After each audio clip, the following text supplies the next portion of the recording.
welcomes all. Thanks for stopping by, answering the call. Ups and downs are normal for some of us. Many days I beg to get off this life bus.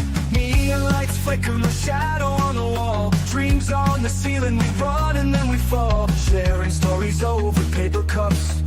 Wheels keep turning, but never enough.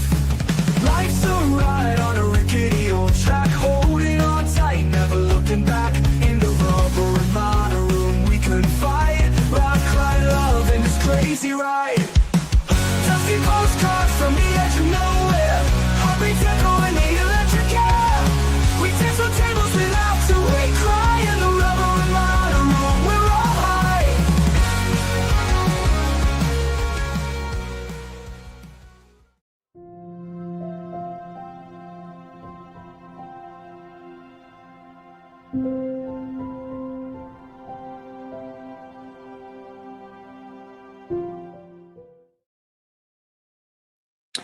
Good afternoon. Today is August 13th, 2026. It is 1:30 in the afternoon. We are starting later today. Real life got in the way. I've always told y'all, as a part of my channel, real life always comes first. So that's why I always ask for you to keep those notification bells on all, because sometimes we get a little delayed. I want to thank you all for being here. My name is Sheila. We are at Rubber Ramada Reviews, where we do speed trials. We do trials without all the fluff. We jump through all the breaks. We just don't do the sidebars. We zoom. We also do true crime documents. We do true crime stories and all that fascinating stuff that some of us are very interested in. Not everybody is into true crime, but if you come here, you better be interested in true crime. Thank you all for hanging out and being part of it. As y'all all know, we will roll that beautiful footage and let me know what you got in the chat, what your snacks, what your drinks. If you're on the replay crew, you can always let me know what you got. Let's get ready to go. If I can find the clip. Get ready for the ride. Buckle up tight. Grab your snacks and enjoy the show. And as you're doing that, I will let y'all know I have snaps today. Again, these Cheez-It snaps are some of my favorite. And, that whole 32-ounce mug of iced coffee, because y'all know me and my coffee. So I just want to welcome everybody here. And there was somebody, and I cannot get back to the name. Somebody subbed up before the stream started, and I can't get to it to find out who it was. Thank you for subbing to the channel.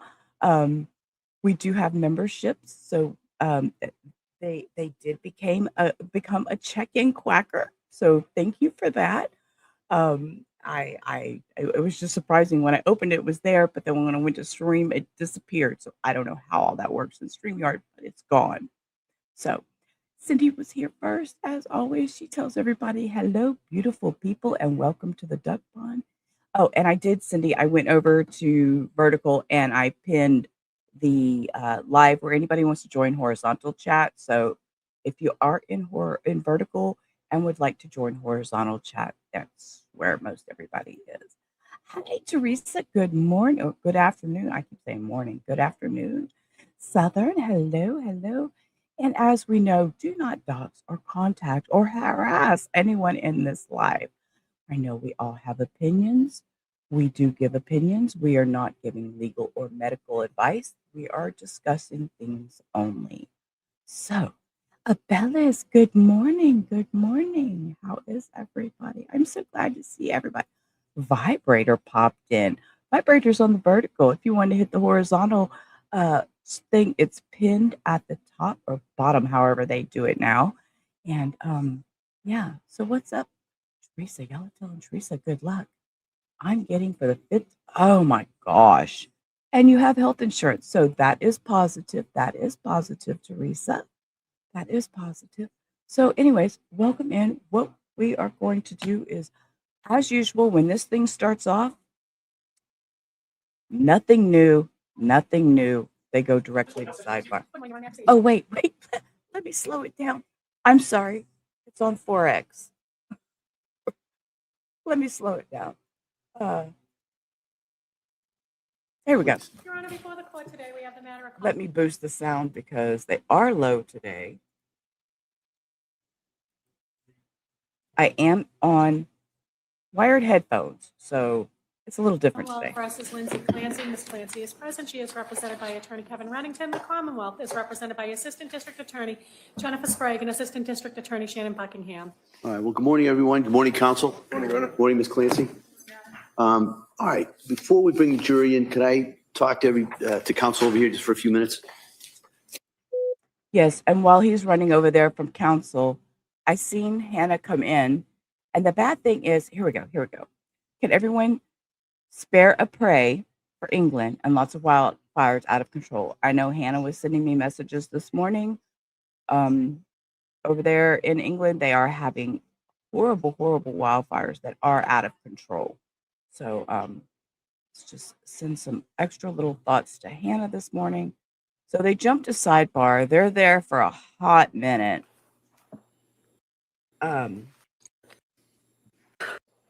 I can tell you that today they are going to go over a lot of media history, as in her internet history and things like that. So that's what we can look forward to. You don't. Also, when the jury comes in, he talks to them. Thank you. Being that we speed trial, we don't have to listen to every little word. I can tell y'all real quick what this stuff is, then we can just jump to trial. I'm going to let him tell us, but they will be off tomorrow, which means we won't be streaming Lindsay Clancy, but that does not mean we won't be here. I have a whole plethora of true crime stuff we can do. Right now we're on trial. This is not my normal. I don't normally do trials every day. When I do trials, we do speed trials. But I do have true crime that I do, and we will be doing a true crime stream tomorrow. I haven't figured out which subject, which one. I have a whole bunch in my pocket. So. Thank you for following those instructions. And in regards to our schedule today, this could be, I think it's a little bit different. All right, and a lot of it is because of the progress of the case and kind of where we're going.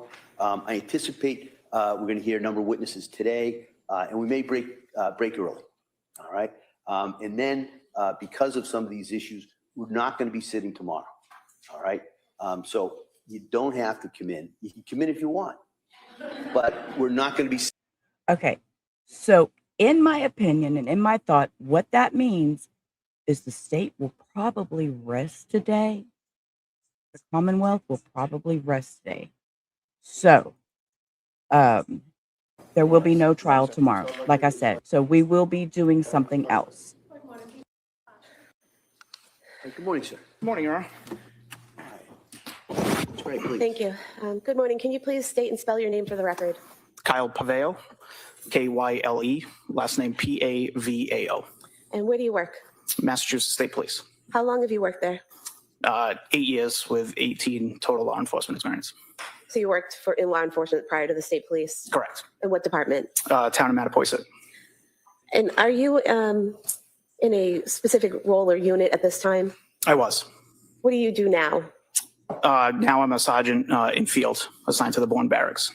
And previously, where were you assigned? I was a trooper in the cybercrime unit. How long were you in the cybercrime unit? Roughly 3.5 years or so. And what is the cybercrime unit? It's the state's primary child exploitation unit. Assigned to that, or included in that, is also a forensic branch, which deals with multiple other crimes other than child exploitation. Would it be accurate to state that you are able to examine digital forensics like computers and phones that are related to other cases? Yes, correct.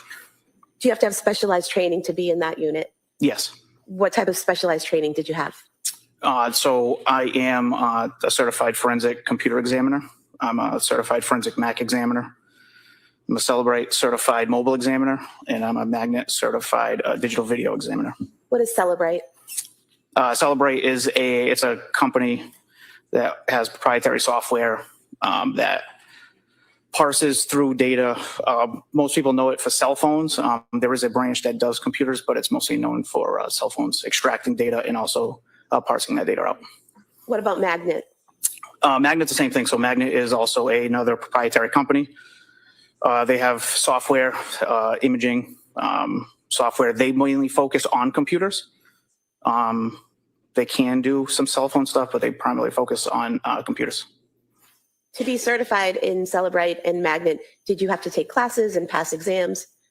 Thank you, Mustang. I appreciate you being here. Good afternoon, Dutch. How is everybody? Hey, Vibe. Vibe, I wanted to stop and comment on this. I have to say, I thought she needed life in prison, but I have changed. This lady screamed out for help and nobody listened. I appreciate you saying that, Vibrator, coming from a man that says a lot. I've seen a lot of people on these streets put out a whole bunch of misinformation on trials, and I really, really hate that. I wish everybody would actually listen, not only with their ears, but their eyes.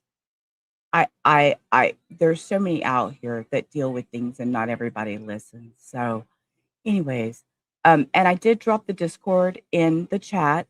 That is my personal Discord that we use for trial. There is a section for Lindsay Clancy trial chat where I drop little nuggets that I find, little things that I find interesting, things I may record off of other people's stream. And then I do drop the full stream in there if you'd like to go back and watch just little nuggets of information. So thank you all for being here. Yeah, so my forensic computer classes certification is probably like a 6-month-long process. It's 2 weeks of schooling down in Florida. Is then a one-on-one peer review for 4 months of practicals of different file systems and computers. Once you get through that, it then is a practical exam. And then once you pass the practical, it turns into a written exam. Did you have an opportunity to examine the extraction of a Surface Pro that was seized from 47 Summer Street in Duxbury on or about September 16th, 2025? I did. And to be clear, the Surface Pro was seized from 47 Duxbury Street in 2023. It was in 2025 that you examined the extraction, correct? That is correct. I was provided those files. And what is an extraction?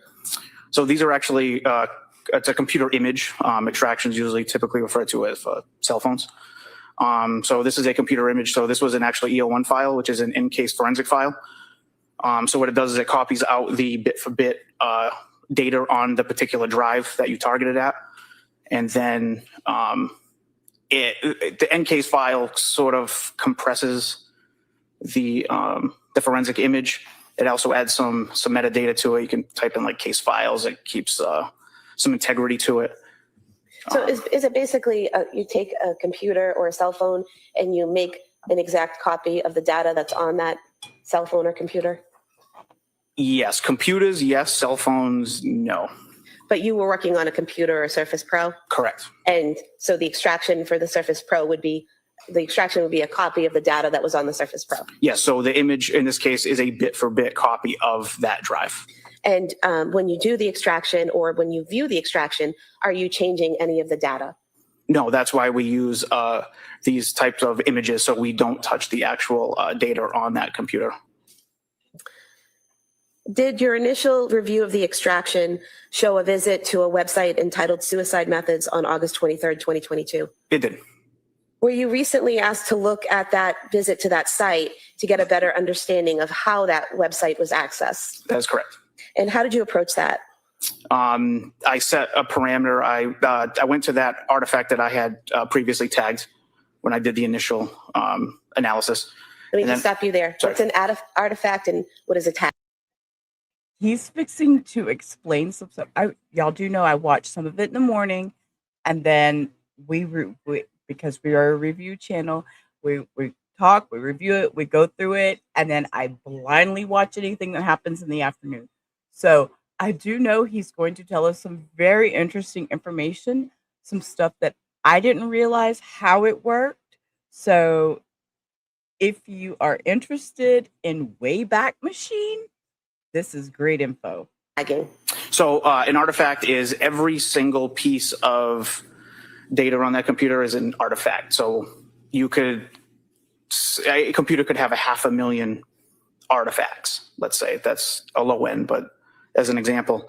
So tagging would be something you would flag that one particular evidence, that one particular artifact as evidence. So in this case, the artifact was the visit to the website, is that correct? Correct. And then the tagging was just so that you could find it when you went back into the extraction looking for it? Yes, correct. And so if you could continue telling us about how you approach that. So I set a parameter of 12 hours before the visit and then 12 hours after the visit, and looked at the correlating other digital artifacts related to that. And can you tell us what's a Chrome history database? So that's so a database is essentially, this is a very slimmed down version of what this is. So if you think of an Excel sheet, and each Excel page is a section of the database. So the database will be the whole thing. And there's a scheme or like a roadmap, let's say, of how these pages interlink with each other. That would be an entire database. Everything pretty much has databases. It's just easy for file expansion and disk saving space and things of that nature. And what about Chrome Web History Table? So a table would essentially be the Excel sheet that I explained before. It's a portion of the entire database. That particular one captures, without being a database engineer for Google, who created it, but that table tracks URLs, web page titles, dates and times. So is it basically a table that you get from the extraction that shows which websites that computer has visited? Correct. Each table has its own functions on different data it tracks, and then eventually it puts it all together. And what about a Chrome Web Visits table? So the visits table tracks things of were the web pages synced to the device, were they local to the device, are they typed, was it generated, was it gone there through a hyperlink? So basically, is it a table telling how each website was accessed, whether someone typed in a search for it or clicked a link? Correct. And you mentioned a couple different ways: typed, linked, generated. So typed would just be someone typing in the search bar something to search? Yeah, so typed could be a few different things. So typed would be somebody typed in an exact phrase or word. It also could flag the typed version, a typed flag if you copied and pasted something into the URL address bar. So if you're looking at a recipe for, say, cookies, and you copied cookies and pasted it into the search bar, would that be considered a typed event? Yes, correct. Or if you just typed cookies, that would be a typed event. Or cookies, or if you typed in, say you put CO for cookies, and then Chrome tried to auto-populate what they think you want to type, that would also create a typed event as well. And then you mentioned linked. What is a linked access? Link would be that you clicked on a hyperlink, which brought you to a different page. And what is a hyperlink? That would be it's a word phrasing, and then behind the word phrasing, there is a website coded behind that. Is that like when you go on a website and there are certain words that are underlined that you can click on and it will take you to another page? Yes, correct. Okay. What about generated? Generated is something that Google would suggest, Chrome would suggest. Now, what is the Wayback Machine? The Wayback Machine is a website that is it's I don't say monitored. It's created and maintained by the Internet Archive as a company. It's a 501(c) nonprofit. And what that does is Okay, I have to pause. Oh, you do have them already in there, Queen? Okay, I'll have to go in there and look. I haven't pulled them up or anything like that. I'm so glad to see y'all. Welcome in this afternoon, Queen. Yeah, so everything's dropping as it goes. But this was interesting because what he just said here goes out on the. I did not realize. I had no idea that it was a 501c3. It threw me off when he said that this morning. Vibe, you have no clue. We have Bo. She hasn't shown her bow yet today. Well, on this, we will pause when we get there, but it's the bow thing. It's the bow thing. So yeah, but yeah, I do. I want to go over this. What I was typing in chat because I was trying not to interrupt them. The civil suit docs, but I do not want to read through them until after this trial is over because I do not want to cross facts with this trial with what we may read in those documents. So that will be after this trial is over, we will review the civil documents of the civil case. But yeah, I want to rewind that because I did not realize that the Wayback Machine was. Oh, wrong button, Sheila. Wrong button. It's I don't say monitored. It's created and maintained by the Internet Archive as a company. It's a 501(c) nonprofit. And what that does is it goes out on the internet. It takes snapshots of the internet web pages all over the entire internet and then archives that. So you can go back in later. It started like in the mid 90s or so, but you can go back to pick a date, pick a year, and you can see what that website looked like at that time, or approximately. It doesn't copy minute for minute, day for day, but you'll get something around the time that you were looking for of what a particular page looked like at that day and time you want to see. So with regard to this case and looking into how that site, Suicide Methods, was accessed, what did you learn? Or what did you see? When I went back? Yeah, so go ahead. So I saw, the first thing I saw was a Facebook visit at 9:40 that morning. 9:40 a.m. on August 23rd, 2022? Correct. And what was the Facebook? The link was lynn.say. I believe it was 968. So Lindsay with a dot in between the D and the S, 969? 969, correct. And after the visit to the Lindsay.969 Facebook page, what happened next? There was a search in Spotify music for the singer Tom Hall. What time was that at? It was shortly after. Is your memory exhausted? Yes. Do you have your report with I do. you, with permission?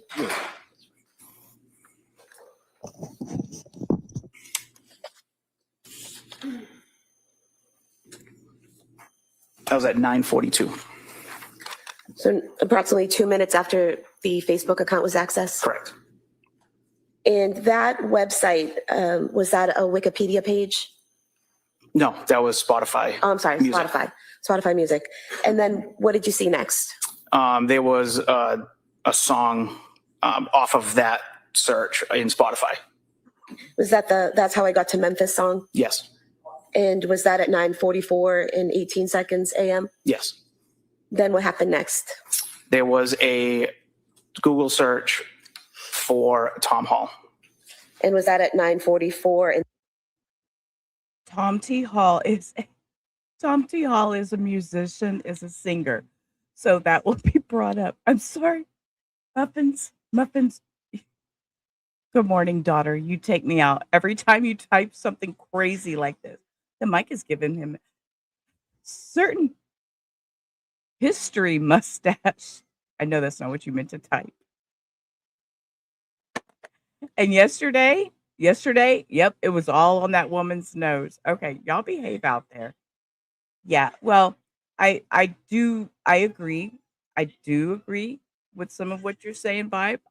He was seeing another woman. He is currently remarried. Yeah, we're just gonna leave it at that. 30 seconds a.m.? Yes. And what did you learn from that Google search? Off of that Google search, there was the Wikipedia page for Tom Hall was visited.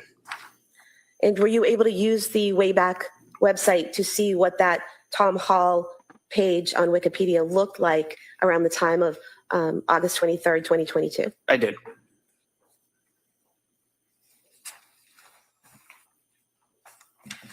Is this a copy of that Wikipedia page from the Wayback Machine? Yes. You can have this marked as the next exhibit. No objection. All right. I have no objection to any of the documents. This is Tom T. Hall. Tom Hall, yes. People are here. And we're going to start singing Tom T. Hall in a minute.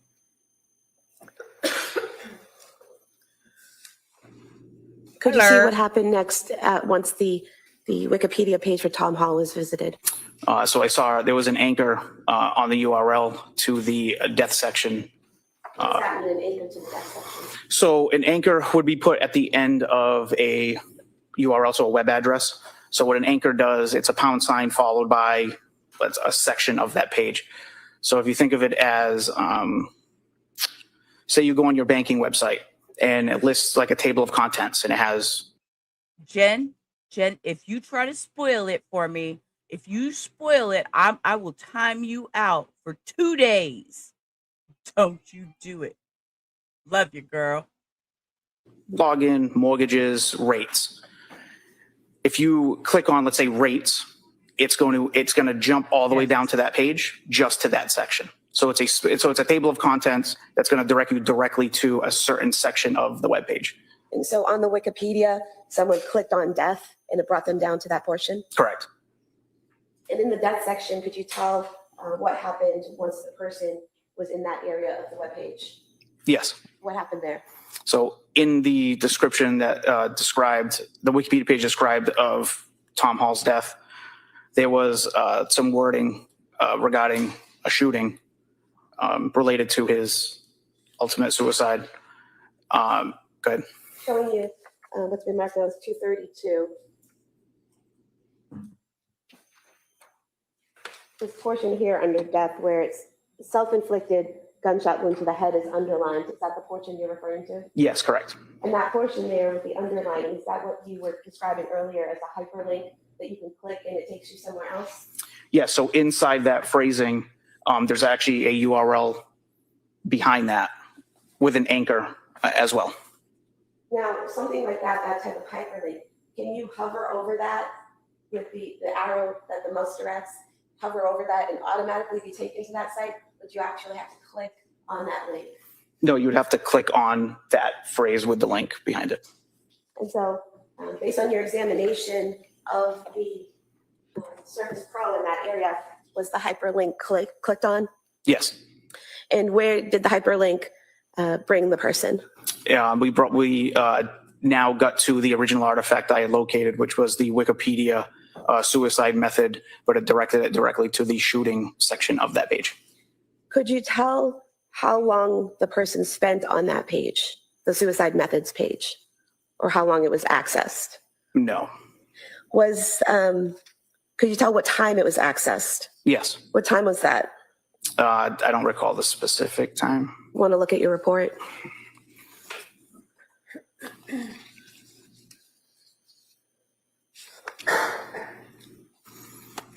At 9:45 a.m. So 9:45 a.m. The suicide methods page was accessed. Is that Correct. And did you use the Wayback Machine to see what it would look like on August 23rd, 2023? I did. Oh, I found it. Look, okay, sorry guys. I couldn't see it earlier, but I just found it on my back end. It was Robin Jones 7485. Thank you for joining Rubber Ramada Reviews and becoming a check-in quacker. Hi, we have memberships available now, and yeah, if you'd like to grab you one, but if not, that's fine. You can hang out and be gray. We're not colored over here. I could care less. We just enjoy hanging out, talking, chatting, and watching these trials and discussing things. Also, if you haven't, please like and subscribe to the channel. Hit the thumbs up, notifications on, all that fun stuff. Is this a copy of what you produced? Yes. You can have this marked as the next exhibit. That may be admitted.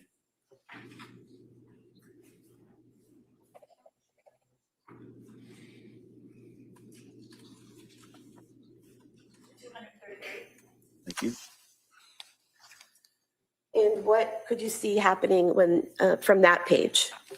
I observed after that another Wikipedia page that went to the Grafton Bridge. And was that from a hyperlink within the suicide methods page? Yes.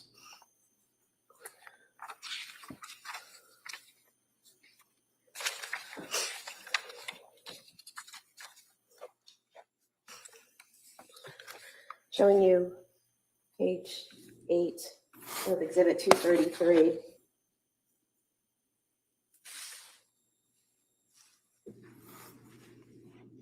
So within this jumping section is where there was the hyperlink to that bridge. Correct. Here, Yes. Grafton Bridge. So again, the person had to click on that hyperlink to access Grafton Bridge. Yes, that would be correct. Look here, I will stop everything. There you are. You came out of the bushes. There you are. Thank you for joining memberships. I appreciate that. I seen it. It flew by this morning and I couldn't catch it. And I finally went back in the back end and I looked it up. Thank you. I greatly appreciate that. For that, I will give you just a little something because, you know, we like to show off a little bit.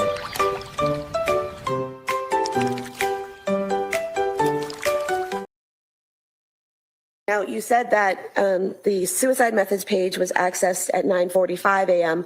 What time was the Grafton Bridge webpage accessed? That was shortly after that. Do you want to look at your report? At 9:48. 9:48? Correct. And so approximately 3 minutes after first accessing the suicide methods page, the hyperlink for the Grafton Bridge is clicked. Correct. Was there any other activity besides going to the suicide methods page and then the Grafton Bridge page? Any other activity that you saw within those 3 minutes? I do not know. And so did you do the Wayback Machine again for the Grafton Bridge? I did. This is a very accurate copy of that page. Yes. We can have this marked as Exhibit 234, please. That may be admitted. Exhibit 234.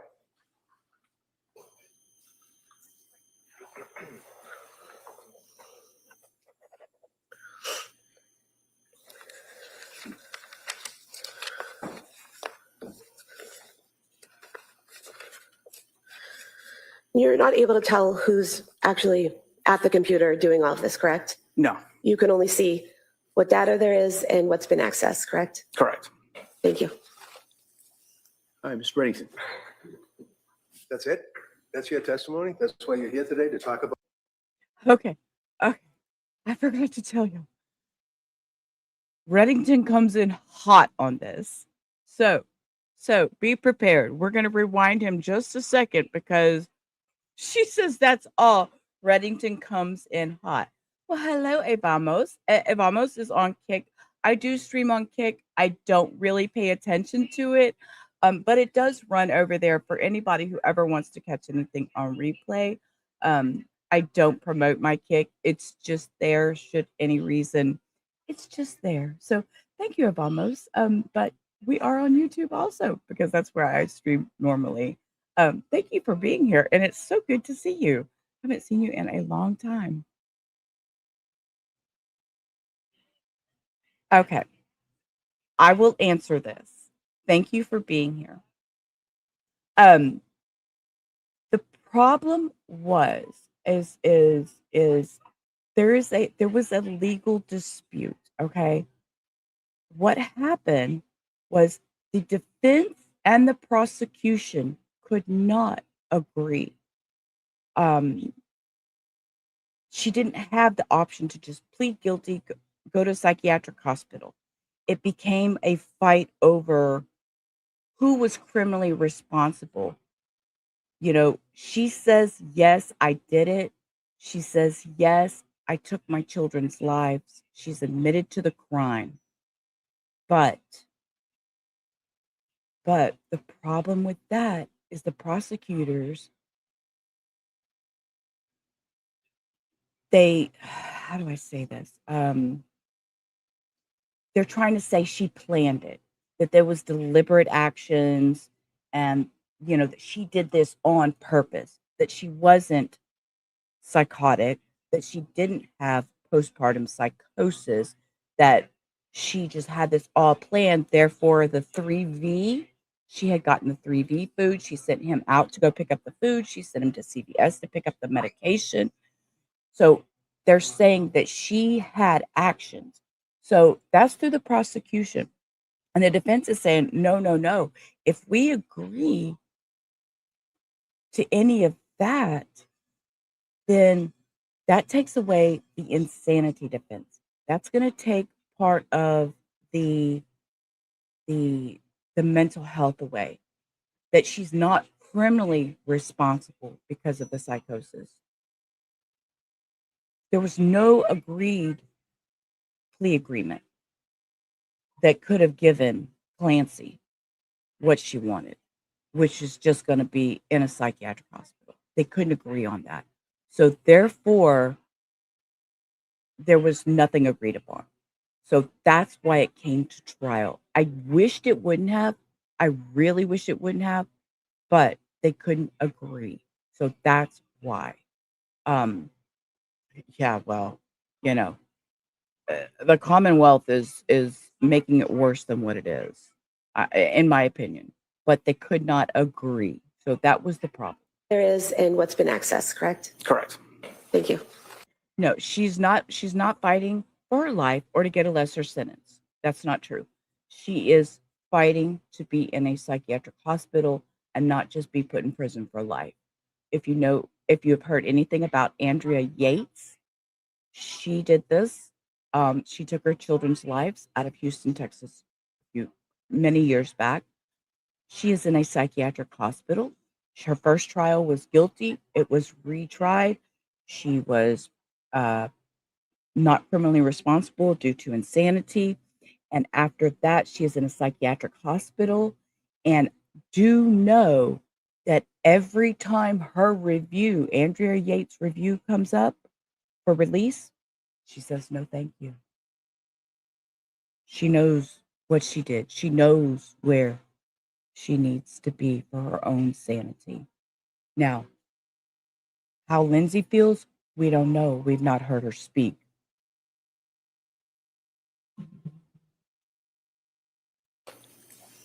All right, Mr. Reddington. That's it? That's your testimony? That's why you're here today, to talk about a search that was involving Tim Hall? Sustained, if you could. So I apologize. Your testimony today is based on that search on August 23rd, right? Correct. Of 22, right? And you were working as a state police officer back then, right? Yes, sir. And were you attached to the Plymouth County DA's office, or were you working somewhere else? I was assigned to the cybercrime unit. And the cybercrime unit works with the DA's office in Plymouth? The cybercrime unit's its own independent statewide unit. So in the sense that you're independent, it's still the district attorney and his assistant DAs that would reach out to the cybercrime unit and ask for help, right? Or it could be the troopers assigned to the state police detective unit. Joshua McElligott. He was the lead investigator on this case, right? I assume so. Okay. So you were tasked to analyze the computer, the Surface Pro computer, right? Yes, correct. And by all accounts, that was owned by Pat Clancy. Is that correct? That is correct. And it was located in his office, right? I don't know where it was located. Okay. It's fair to say that when you analyzed the computer back in October of 2025, it was an investigatory role that you were using to locate potential evidence, right? Correct. And what is it you were looking for? I was provided a search warrant with search terms, and that's as far as I knew of the case. And what were the search terms? I don't recall specifically, but they were spelled out in the search warrant. So when you have search terms, you take a person's computer, and then what do? You access it through a device? So I was provided the images. I never saw the physical computer. So when you got the images, you were able to load them up onto your computer, I imagine? Yes, we'll use a tool to help parse through that data. Correct. And then as a result of that, you were able to plug in words that you could search for, right? Yes. For example, like suicide? Suicide would be one. Drugs? I mean, I don't think that pertained in this case, but you could search. Did. That I don't recall the specific terms in the search warrant. Okay.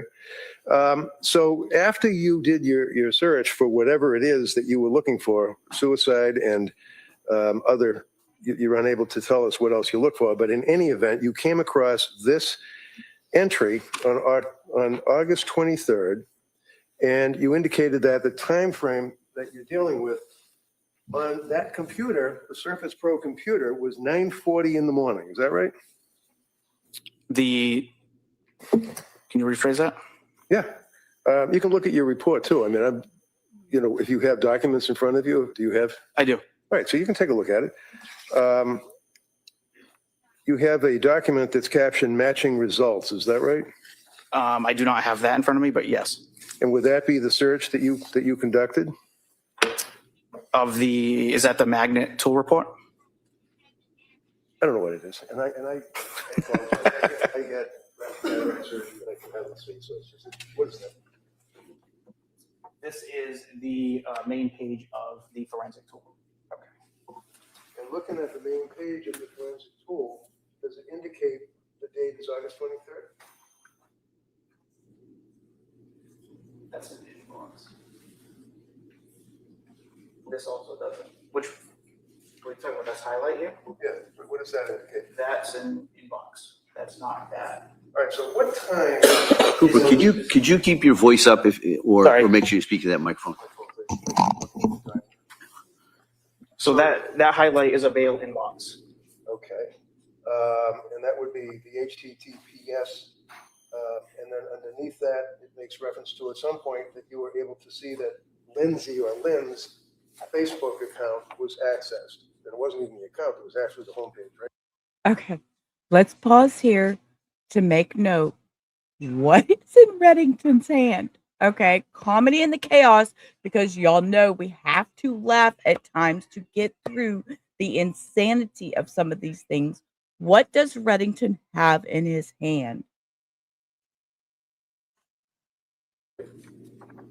Correct. It navigated to the Facebook person's account. Okay, so that would tell us that that particular Facebook account was accessed, and then that conducted the search you just testified to. At the next thing.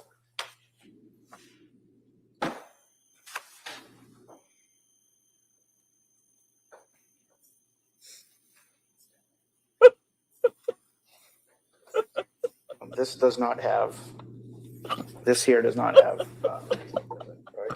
How about this next one? Does that have the Facebook? This one does, yes, correct. Both must have both of us. Go ahead.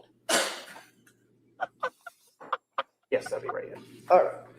Thank you. Now, just before I leave, above that, does that also indicate like these two top lines?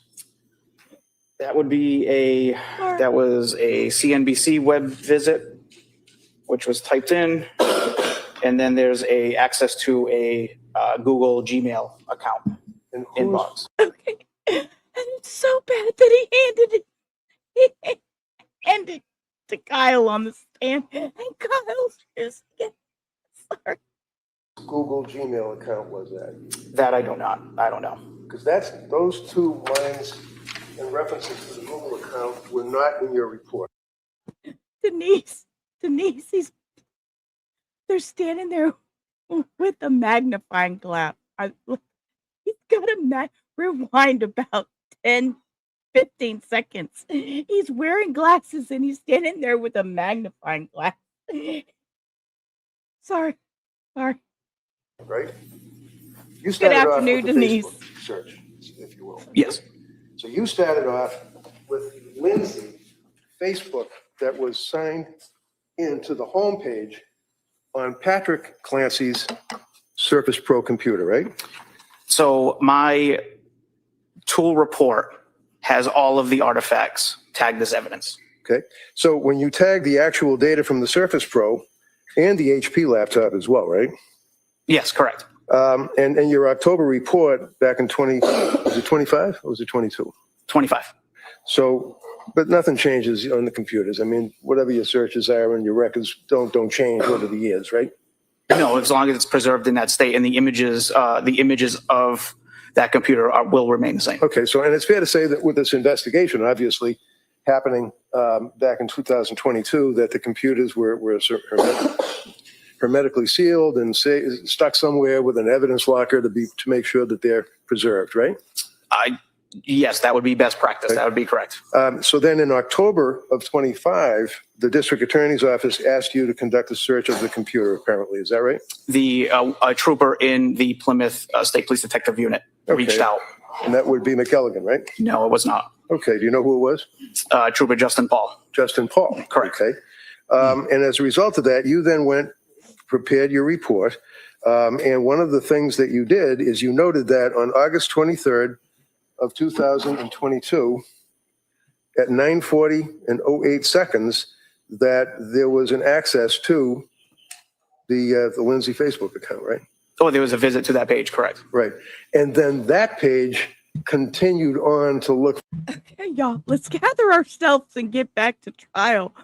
Good Lord, we done went off the rails. Sorry that it took me out. It took me out, y'all. Comedy in the chaos, but let's get back. I've lost the whole last 3 minutes of trial. For I'm going to Tom Hall. rewind because I lost the whole plot of what he's even talking about. Yes, I'm grounding you all because I don't know what he's even talked about since he walked away with that magnifying glass. It just took me out. I'm sorry. We're going to back up. Okay, behave. Everybody behave. All right. Thank you. Now, just before I leave, above that, does that also indicate like these two top lines? That was a CNBC web visit, which was typed in. And then there's access to a Google Gmail account. And whose Inbox. Google Gmail account was that? That I don't know. Because those two lines and references to the Google account were not in your report, right? You started off with the Facebook search, if you will. Yes. So you started off with Lindsay Facebook that was signed into the homepage on Patrick Clancy's Surface Pro computer, right? So my tool report has all of the artifacts tagged as evidence. Okay. So when you tag the actual data from the Surface Pro and the HP laptop as well, right? Yes, correct. And your October report back in was it 25 or was it 22? 25. So, but nothing changes on the computers. I mean, whatever your searches are and your records don't change over the years, right? No, as long as it's preserved in that state and the images of that computer will remain the same. Okay. So, and it's fair to say that with this investigation, obviously happening back in 2022, that the computers were hermetically sealed. Somebody give that person a cough drop, a drink, something, please.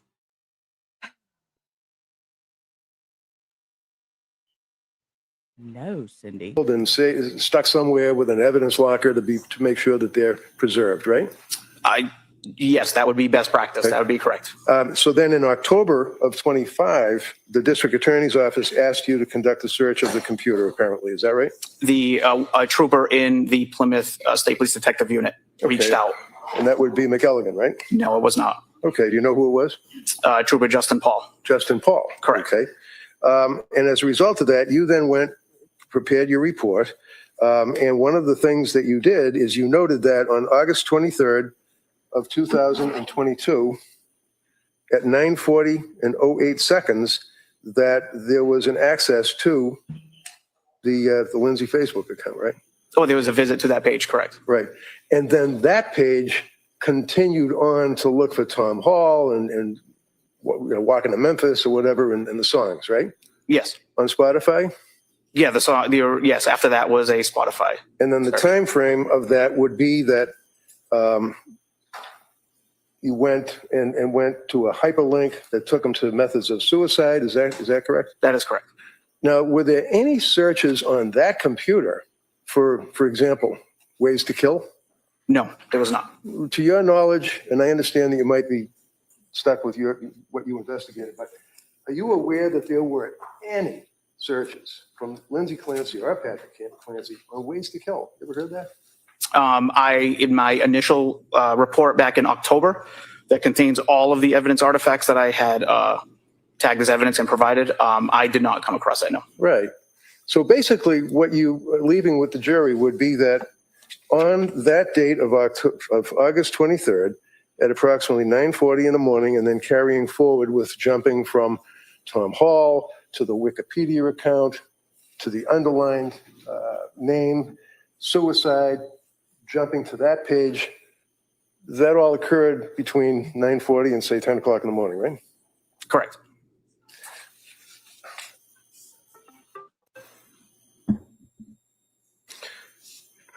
Did you know, sir, that on August 23rd, prior to your report indicating the Facebook account, that Mr. Clancy signed in, and it was Mr. Clancy's email that accessed the Facebook account for Lindsay Clancy? I did not. And that was not included in your report, was it? No, it was not. And you know that the Clancys had 3 children, right? I did not. Well, you know that you were working on a case where Lindsay Clancy was the mother, and she was married to Patrick Clancy, right? Correct. And did you know, sir, that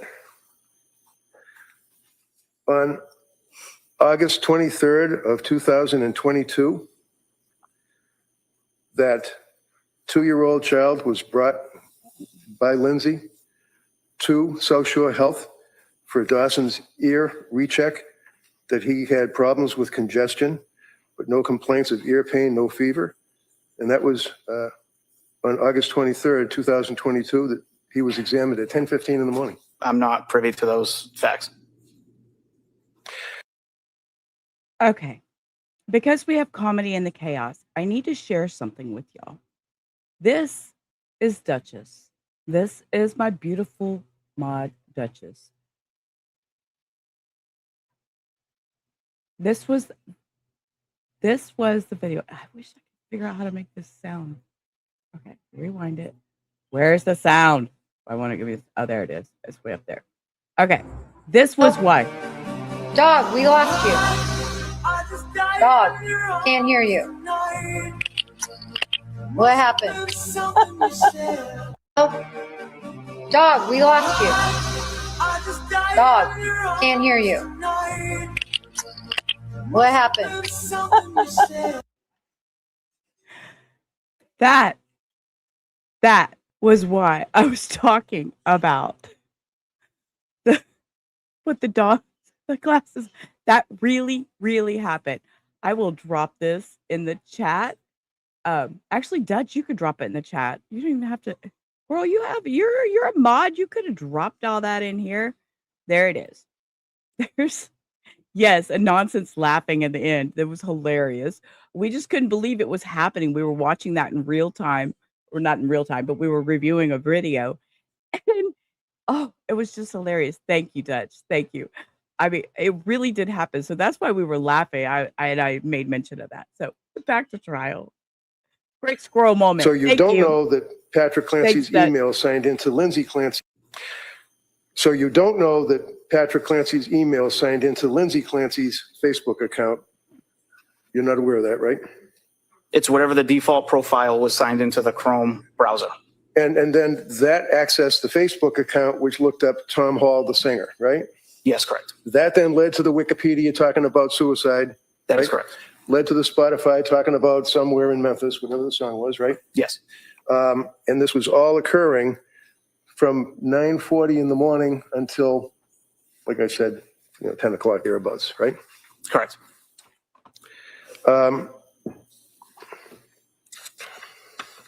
You tagged actual data from the Surface Pro as well as the HP laptop, right?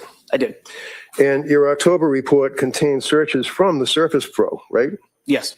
And you recall, for example, just a representative sample that, and this would be on the Surface Pro computer. Now we're jumping ahead to December 5, not August of 22, December of 22. One of the inquiries of the Google searches was what to do when a psychiatrist overprescribed, right? Yes. Searches for medications, right? Yes. Including Lamictal, right? Correct. Can bipolar disorder be temporary, right? Yes. Can benzos reveal bipolar disorder, right? Yes. How long are detox programs, right? Yes. What is DBT? I'm just saying that's a search. I don't know. Oh, yeah. May know, I had to may look not. that one up too. Okay. Okay, yeah. See, now he's getting the question. Don't answer. He said? What is DBT? That's not his. He's just telling you the internet search, sir. How long are detox programs, right? Yes. What is DBT? So these are the things that was looked up. So let's get back on track for a minute, guys. I'm just saying that's a search. I don't know. Oh, yeah. I had to look that one up, too. Okay. Lamictal versus Zola. It says Zolafy, but I would suggest it would be Zoloft. That was a search, right? Yes, correct. What is mania? It was a search, right? Yes. Ketamine for benzo withdrawal, January 18th of 2000. Did you hear that? Talking about ketamine for benzo withdrawal. This woman was searching. She was looking for ways to help herself. She was screaming inside, if nowhere else, and knew she needed help. 2023 was a search, right? Yes. Ketamine therapy on January 18th of 2023, correct? Yes. Now, maybe not personally, but Steve Verino, who's also a gentleman who does what you do with computers and laptops and stuff, right? Yes. Now, you've worked on cases, and Steve, you recognize him right here, right? Yes. That Steve was working with me and Lindsay on accessing information from cell phones and computers, and he actually, through me, reached out about a month ago to the DA's office and raised some questions, correct? I'm not privy to that. Oh, well, the DA reached out to you about a month ago and asked you to revisit your investigation. And as a result of that, you created another report, didn't you? I did. And that would just be on July 26th of 26, right? Yes. And that was after the DA reached out to you, but didn't tell you it was because we had questions that Mr. Verino asked me to find out about, right? Yes, I was not privy to that. So as a result of dealing with the DA in July 26th of 26, you then prepared your report, and the purpose of that report was to find out more details, if you could, pertaining to the, quote, methods of suicide page, right? Correct. And in your July 26th report, you then went into detail about your findings, correct? Yes. And we would agree that that particular webpage was not a search for methods of suicide. It was actually the Tom Hall and the music, right? That is correct. And then the URL shows access to Lindsay's Facebook profile, correct? You accessed and found out that Lindsay's Facebook profile was a web visit. Right. Yes, correct. But you don't know that it was Lindsay that was actually using that computer to search for Tom Hall, right? I don't know who was sitting behind that. You don't know that Patrick Clancy plays the guitar, do you? I do not. You don't know that Patrick Clancy is a music aficionado, right? I do not. You don't know that Patrick Clancy enjoyed Tom Hall music, do you? I do not know that. And you certainly don't want to leave it with this jury that Lindsay was looking up ways to commit suicide in August of 22, do you? All I'm presenting is the facts that were presented in front of me.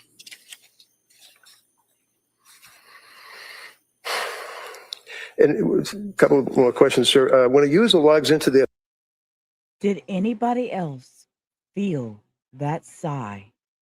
That complete sigh? It was like this morning when I heard it, I took that biggest deep breath and sighed right along with him. The facts that were presented in front of me.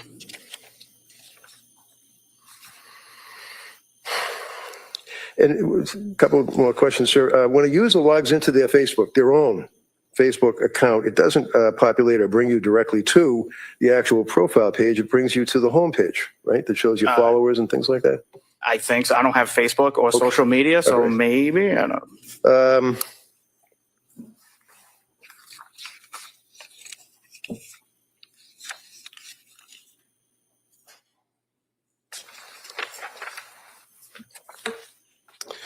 That's all I have for this gentleman, Your Honor.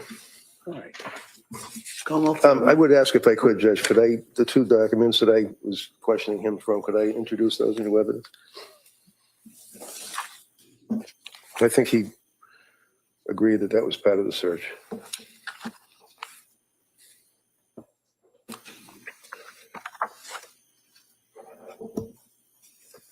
Can we just approach? Sure, yeah.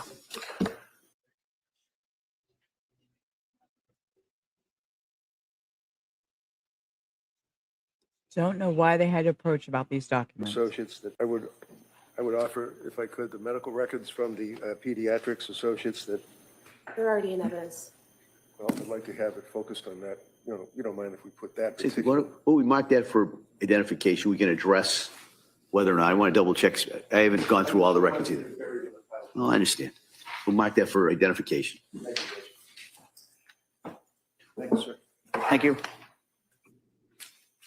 It's 235 exhibit for identification.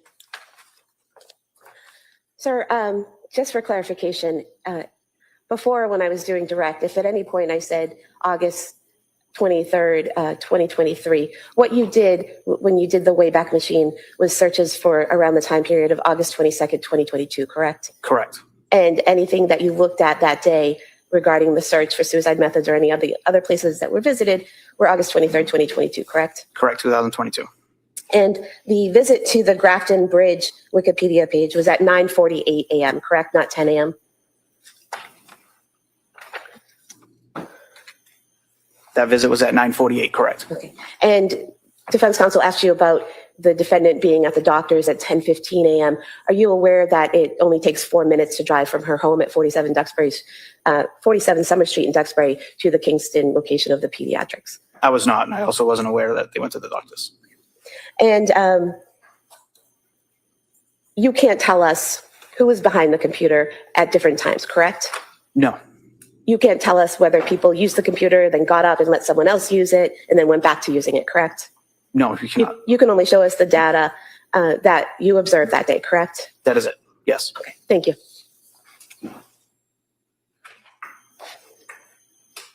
So what has been marked for P for identification, which would constitute the health information records from the South Shore Health pertinent to the child.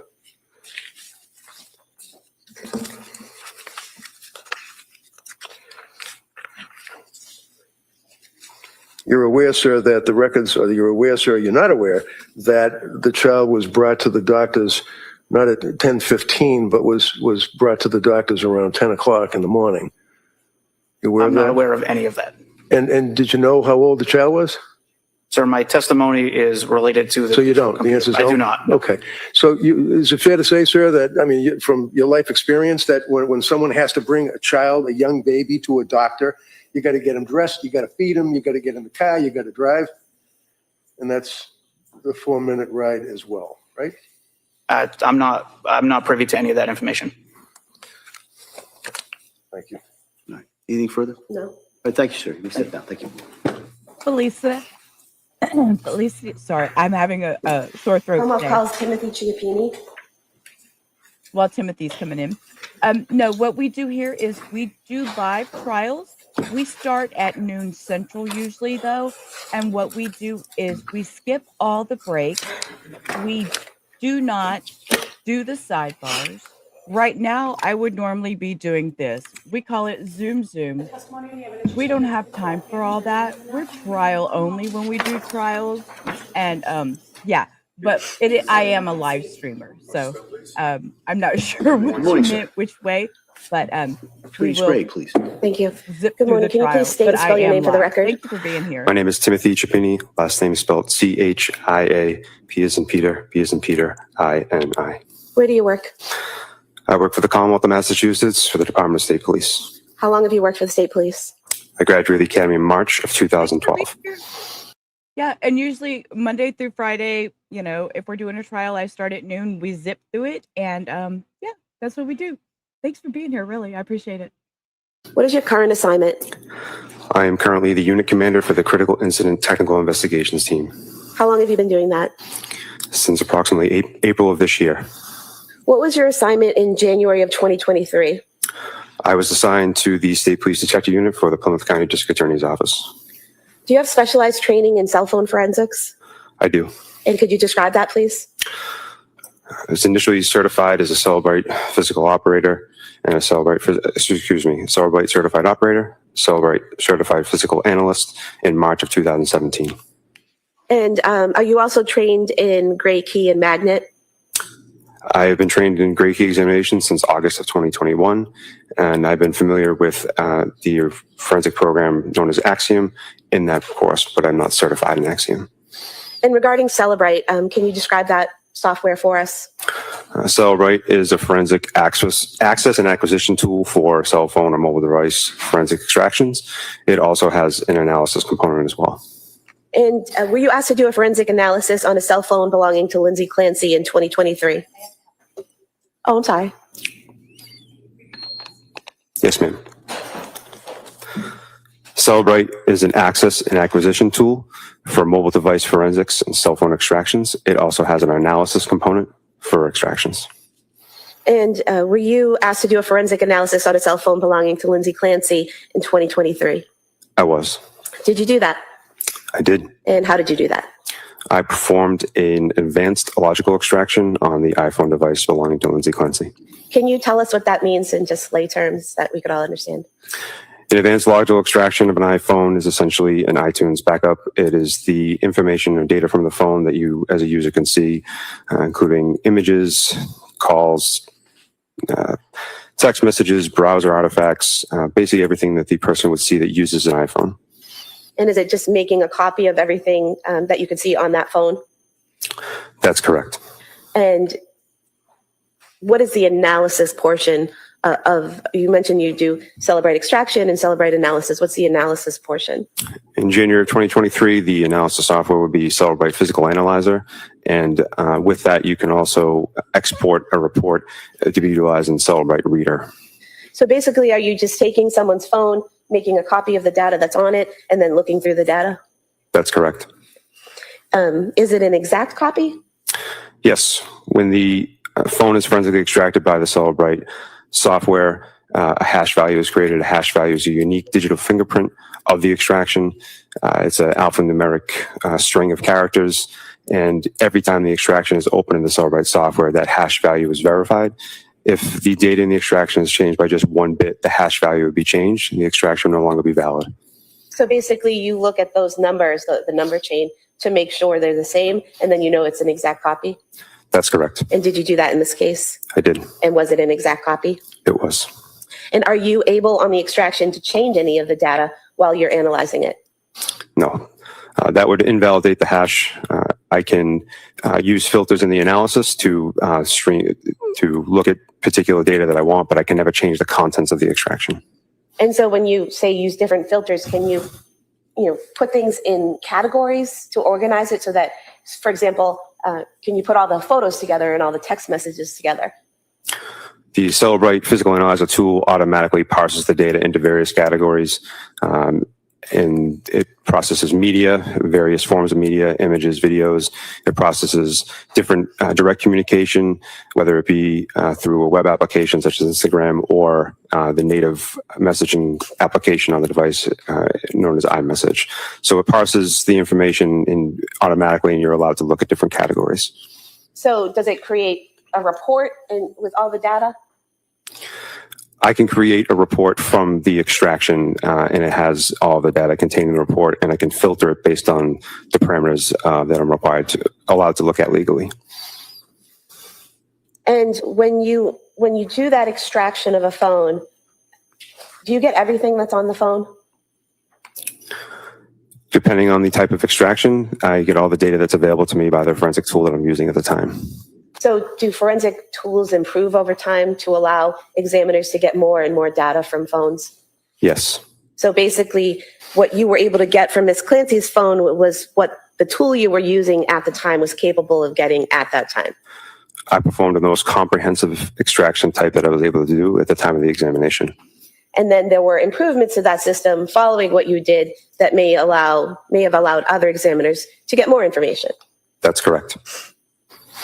Were you asked to generate some reports about certain sections of the defendant's phone? I was. We could pull up the...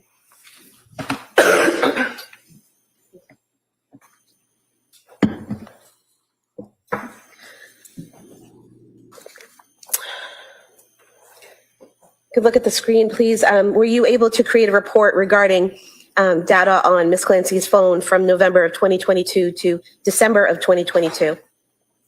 Yes. Can you zoom in on that, please?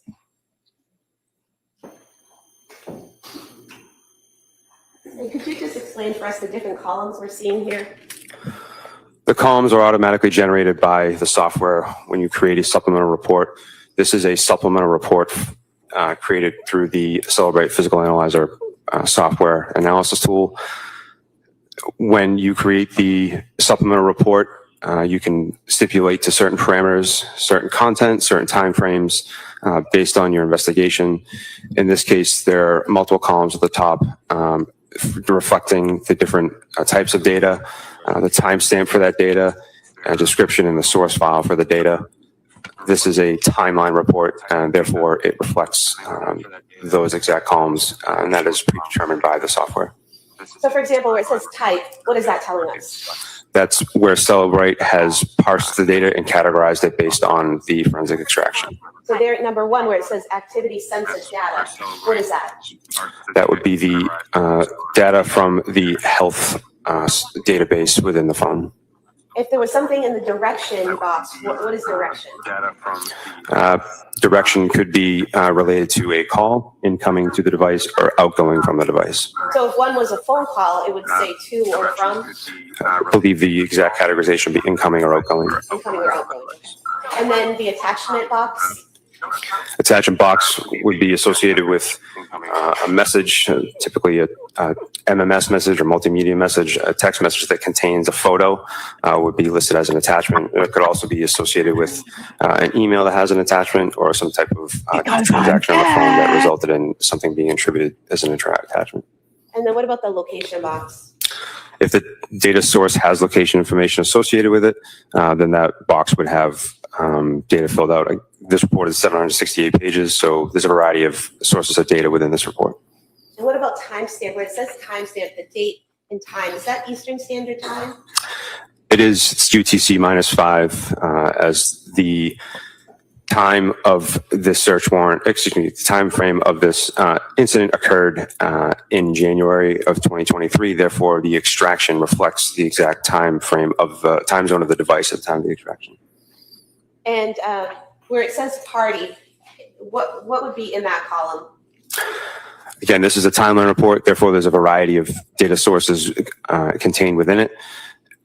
There is chats or messages that occur from the user of the device to other people, and those parties would be listed within the chat, otherwise known as a group message.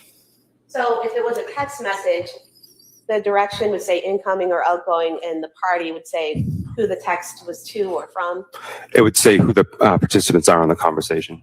So if it's one person you're texting, it would have that person's name, but if you're in a group text, it would have all of the names? Correct. And then what about the description box? Description box is based on the database information.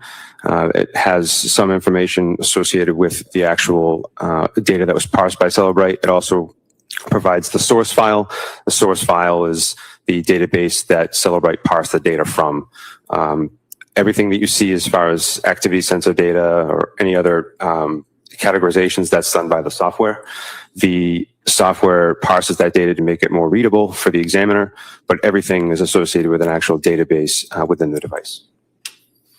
And so, for example, where it says source health, that's coming from the health section of the phone? Specifically the health database, HealthDB. And where it says source file, Lindsay's, how does that name populate there, the source file?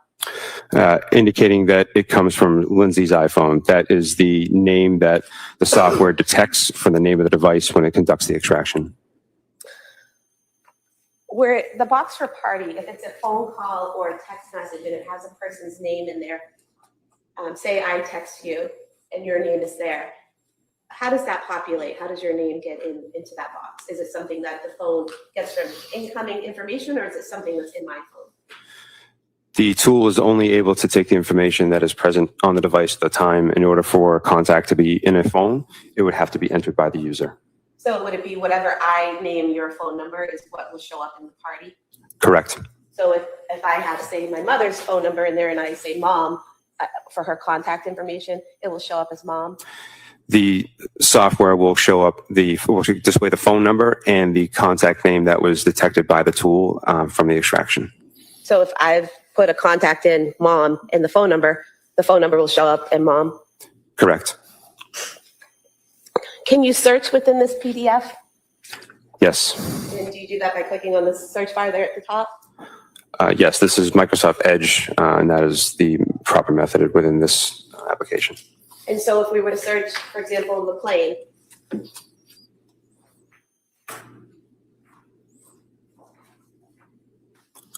not sure of the spelling. there we go. Sometimes it takes a second to populate. It does. It's a large document. It's, as I said, it's 768 pages. So depending on the machine that you're using to conduct your analysis, could take some time for the document to load. Okay, and do you use these arrows here up and down to go to each spot that that word is located? Correct. The application Microsoft Edge has detected 4 entries for the spelling that is in the search box, and you can navigate to each of those 4 entries by using those arrows. So for example, here at message 6951, it says it's an instant message. It's outgoing, meaning it's going out from Lindsay's phone. That's correct. It's on December 21st, 2022 at 2:57 p.m., correct? Yes, Eastern time. And then it says from Lindsay owner to Allison, correct? Yes. So that indicates that it's a text message from Lindsay to someone named Allison, correct? Yes, with the corresponding phone number. And then here where it says more of a general depression mental health program like at McLean Hospital, is that the body of the text message that would have been sent from Lindsay's phone to Allison? Correct. And you can search through the PDF for whatever term you're looking for, whether it be Patrick or medications or anything that you're searching for. It will populate any text messages or searches about those keywords. Yes.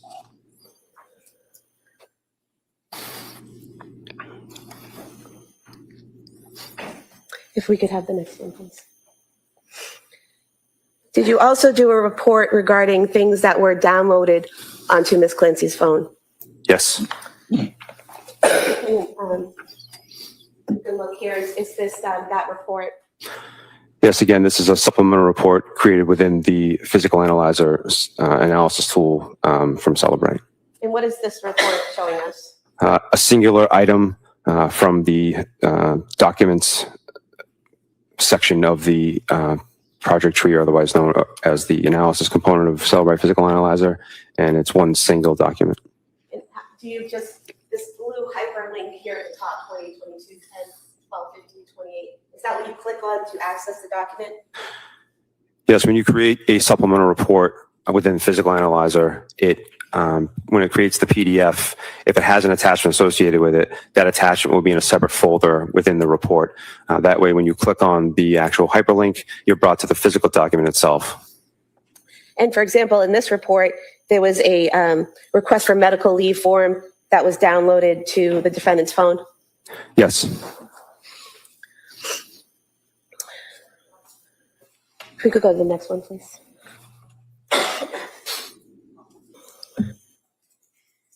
I made me smaller, that way y'all can see the full document when it comes up, if you need to pause it. What are we seeing here in this report from December 26th, 2022 to January 24th, 2023? Is this the same type of search for any information and data on the phone during that time period? Again, a timeline report is a chronological report of a sequence of events on the device, and it has the same categories as the previous exhibit. And in here, the first item within the date parameters happens to be a calendar entry.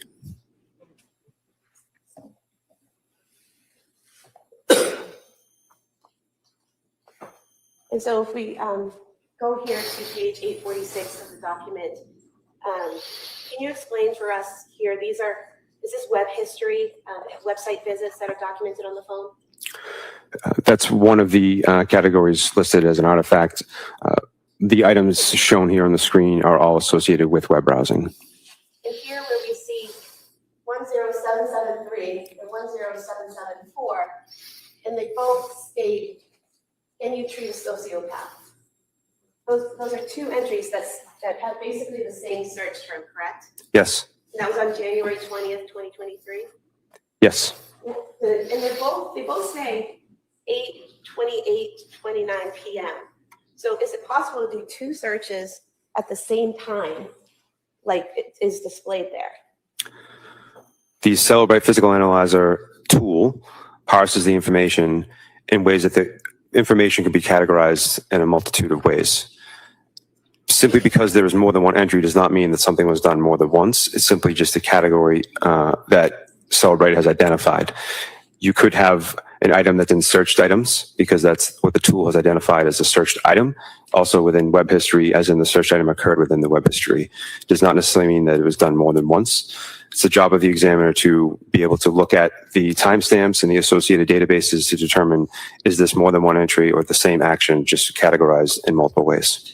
And when reviewing Ms. Clancy's phone, did you see numerous occasions where it looked like something was searched multiple times, but it all had the same exact timestamp? That's correct. And so what you just testified to make sure I'm understanding it, would be accurate to state that one search could be documented and located in many different areas of the phone? It could be parsed in multiple ways by the analysis tool. So basically categorized? Correct. So it's one search that's categorized as multiple different things? That's possible. And so here, when we have the search at the same exact time down to the second, that appears to be one search for, can you treat a sociopath, not two, correct? Yes.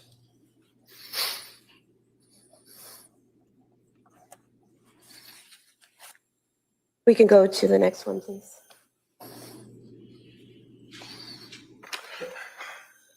Now, this area here, the separate report, is this the notes that were found on Ms. Clancy's phone? That's correct.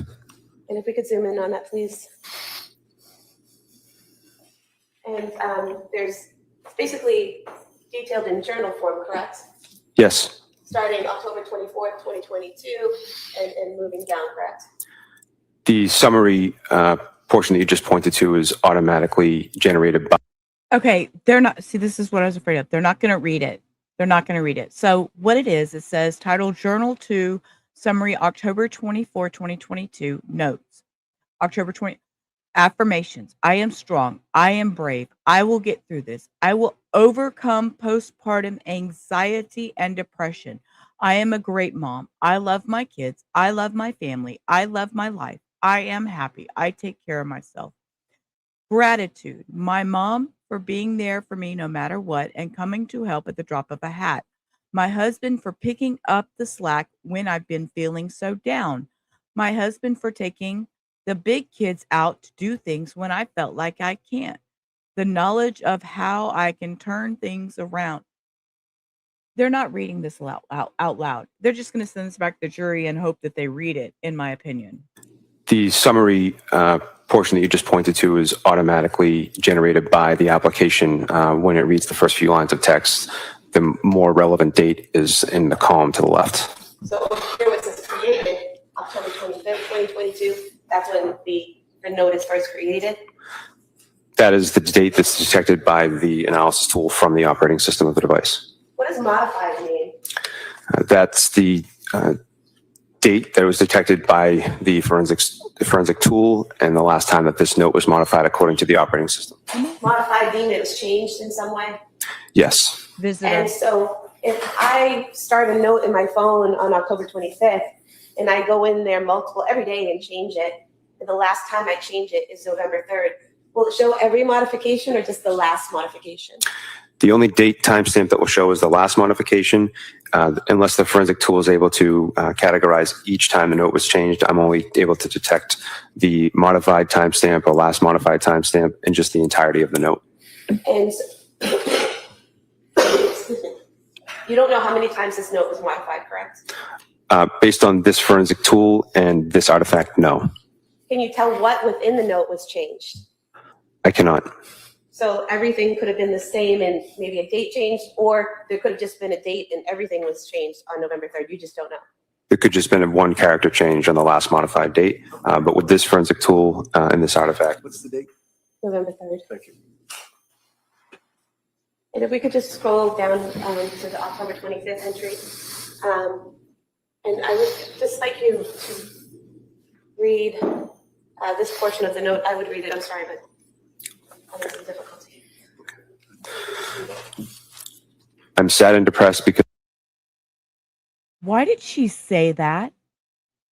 Why did she say for him to read it because she's having difficult? What?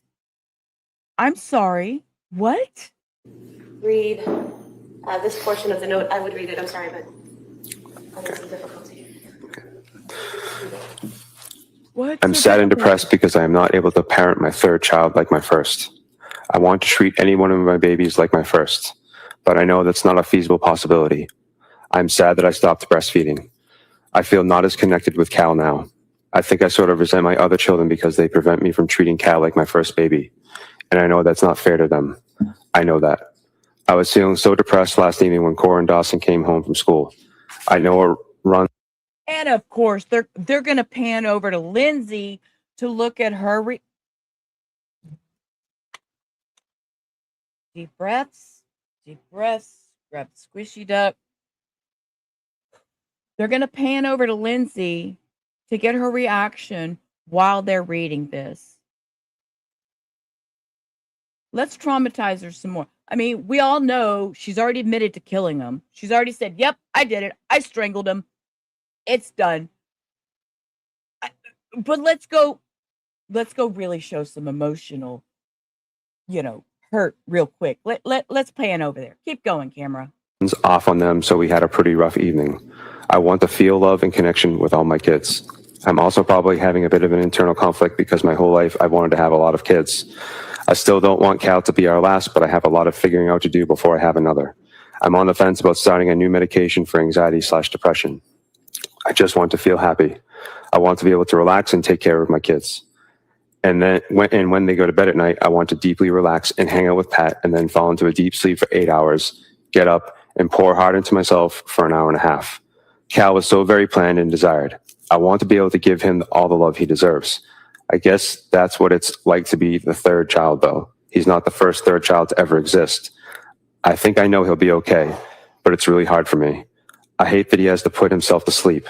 I'm sad I'm not breastfeeding anymore, but I think deep down, these were the right choices.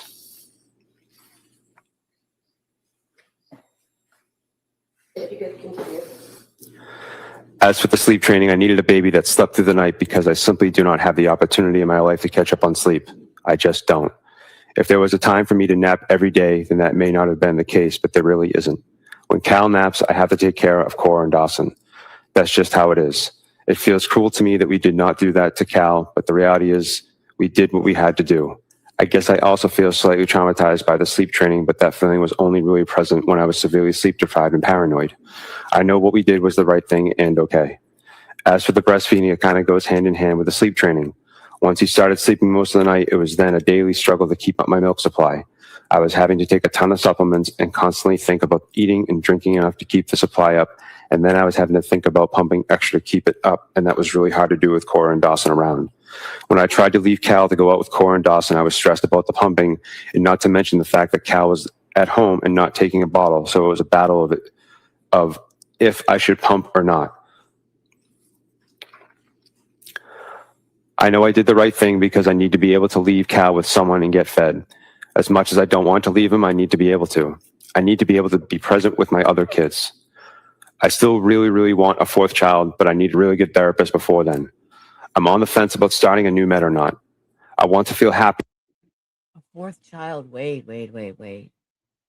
And I think that would, okay, I'm going to bite my tongue right now, but it would be nice to feel authentically happy and not fake. But I need to feel happier than I did last evening because then I was pretty depressed and not enjoying any of my children. It was really sad. I needed the breastfeeding off of my plate. I'm struggling so hard because I wanted to parent each of my kids like my first, and since I can't, that's depressing to me. This is definitely the root cause of all our problems. Now I feel like I'm not parenting any of my kids the way I want to, and that makes me sad too. But I'm going to try my best today.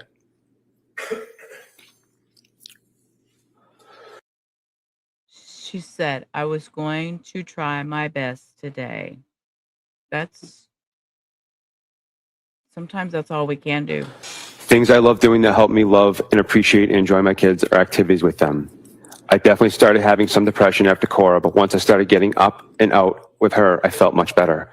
I think signing Cal up for baby music class would be a great thing. Maybe Fridays can be my day with him. I've just fallen out of the habit of doing anything fun, anything for myself, anything with Pat, and I need to work on that. On a positive note, I had a great deep night of sleep. I'm terrified of something happening to my kids or doing something wrong to mess up their development. Our generation is inundated with information about every aspect of parenting and everything that go wrong if you don't get it right. And all the scary things happening in the world. It's insane. For the last 5 years, I've just filled my mind with all things parenting, and it's just unhealthy. Thank you. I'll pause there just to ask you, Steve, why do you feel it was Patrick's fault? That's an interesting statement. I can say that I felt like, in my opinion, he did not connect with the mental health issues that she was going through, and kept saying he didn't feel like she needed to be on the medications. And I'm sorry, but your significant other is not the one who should choose how you are medically taken care of. So I just had that question for you. Why do you feel it was Patrick's fault? And so everything that you just read would have been written and filled in by the user, correct? Correct. If we could go to the next one.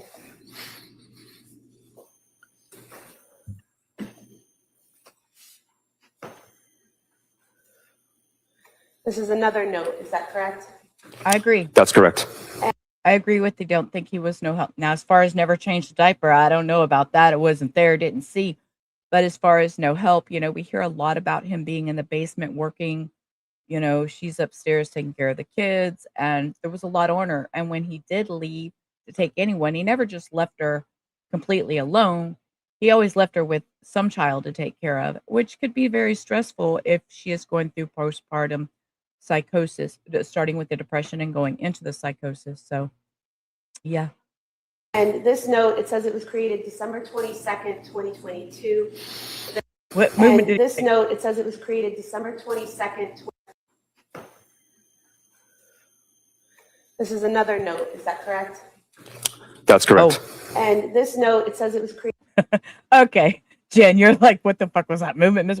Yeah, Reddington's probably like, can y'all quit reading all these notes? Because you're just upsetting my client. But then again, the jury's seeing her upset, So is the Commonwealth helping themselves? Are they hurting themselves?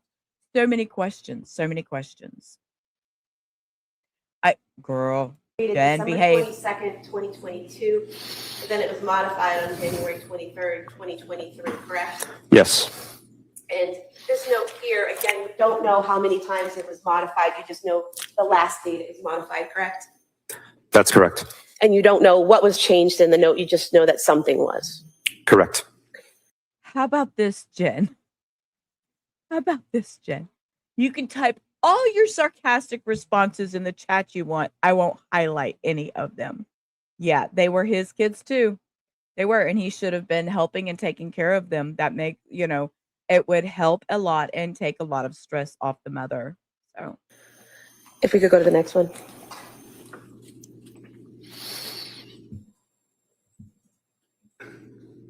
I'm drinking now, soup in from this my throat. report, Sorry. We're seeing some photographs. Is that correct? Yes. And why did you flag these photographs? The photographs had multiple modification dates relevant to the investigation. How so? The photographs have created, modified, and access date that are all the same. However, the metadata indicates a much earlier time. What is metadata? Metadata is data about data. An image is data. And with the Cellbrite Physical Analyzer tool, you're able to see the data about, in this case, an image. Metadata would be the device used to capture the image. It would be potentially, based on the user settings, location data associated with the image, where the image was when it was taken, where the device was when the image was taken. A lot of times it'll tell the size of the image or the type of image file that it is. And so basically, when you look at the metadata of a photograph, you can tell what device was used to take it and the date that the photograph was taken on? Correct. And can you also tell if that photograph has been changed or modified in any way and when it was changed? Using the forensic tool, I can make inferences based on certain modifications. And how do you do that? In this case, the image here is a .jpg. That's the file type of this image. Therefore, I know that the image that I'm seeing is created, modified, and accessed on this date. However, it has a capture time of November 2nd, 2022 at 11:27:15 a.m. And is there something on here that says when it was modified? Where the cursor is now, it indicates its modification date. So above it is when it was created, below it's when it's modified? Or no, down here, capture time and the metadata is when it was initially created, correct? Correct. And you look at the source file, you can see the source file indicates that the image was modified under the component where it says adjustments. So just for the jury's looking at this report, here in the metadata, capture time is when the photo was taken. Above it, the 1/23/23, that's the date that the picture was changed in some way. Yes. And are you able to tell how the photograph was changed? I can do analysis based on an image and see that an image from its native format was modified. So basically, if I'm on my phone and looking at photos and I brighten something or I crop something, crop someone out of a photo, that would show it as being modified? It would show it as being modified. In this instance, it created a new file, which is why it has the created modified date being the same. And so would it be accurate to state that on this type of phone, when you modify a photo, you can change that photo and leave it there changed, or you can create a new image with that changed photo? Well, with an iOS device, Apple has the capability of taking what's known as a live photo. It's a proprietary name with Apple, but the exact file type is HEIC file. HEIC stands for High Efficiency Image Container. HEIC or a live photo is essentially that. It's a container or a burst of images that are taken over a very short period of time. It's a more effective way to store an image file within a device. It takes up less room. It also allows the user to have a multitude of pictures to choose from at a single point in time. If you modify an HEIC image to be a singular photo, you can save it to the file type known as a JPEG or JPG. So a live photo is one of those photos that's taken, and you see a little movement before it settles into the photo when you look at it? Yes, ma'am. And is that an automatic setting on iPhones that it's set to live and you have to change it if you don't want that feature? That's correct. And so if you modify the photo and save that photo, that modified photo is not live? Correct. And is that what you saw here? There were a lot of photographs of the children that were accessed and modified in some way? Yes. And during what time frame were these photographs accessed and changed? During the evening hours of January 23rd, 2023.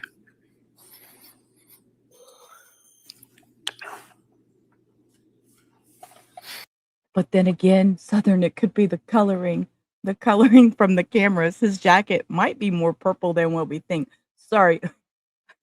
Hector's in the background, so I don't mean to be giggling, but all this sound, he's trying to be quiet. So sorry, he stayed home sick today. As y'all know, I've had this throat problem, so.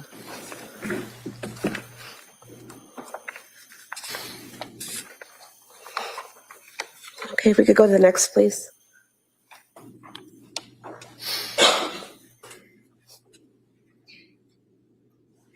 And what is this report displaying? This is another timeline report with the first event starting January 24th, 2023 at 4:00 p.m. And does it go on January 24th, 2023 from 4 p.m. to 8 p.m.?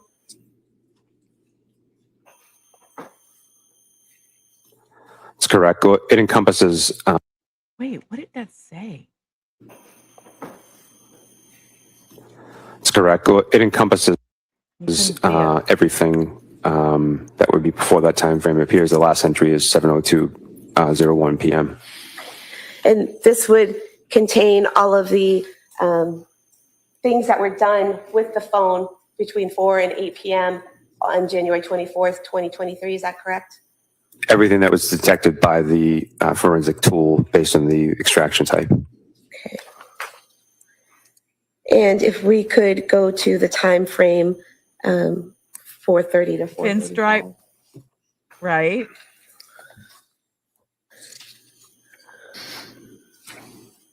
Very distinguished.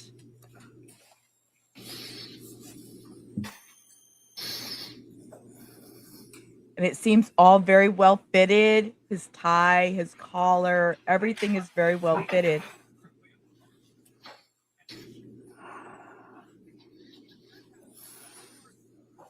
What? Come here. Okay, come on. Somebody has to come say hi. Okay, here's y'all's hi visit. Using the tool, we'll search Miralax. Looking here, starting at item 37 at 4:46 p.m. Is there a search for Miralax for kids on the phone? Yes. And again, we're seeing this, the search for Miralax for kids, 4:46:55, 4:46:55, the same time over and over again. Is that another example of one search showing up in multiple Go check that out. categories? Correct. As an examiner, I would be looking at the timestamp and also the category, second box in from the left, indicating that the Celebrate software has parsed it in multiple locations. Thank you. Thank you for the flower, Case One. You're appreciated, sweetie.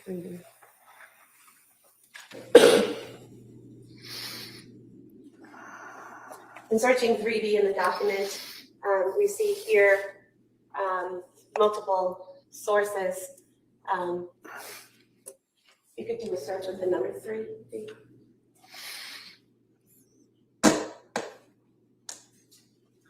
So we see here at 4:43 p.m. on January 24th, a search for the 3V menu, correct? Yes. If we could scroll down a little. And again, those are all at the same time, so they indicate one search for the menu. Yes, and the tools parsed it in multiple categories. And we could go back. Are you leaving? Was there also a search for an Apple Maps for 3V? Yes. And what time was that? I'm sorry, there's a glare.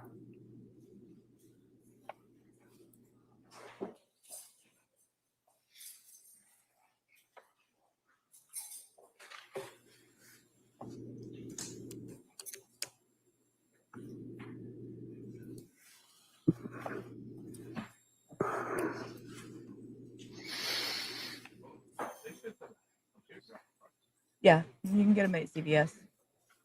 Yeah.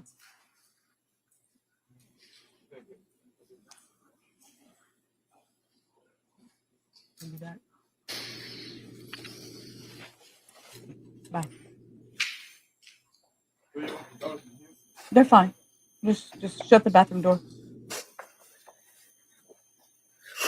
If we could go to 4:13 p.m.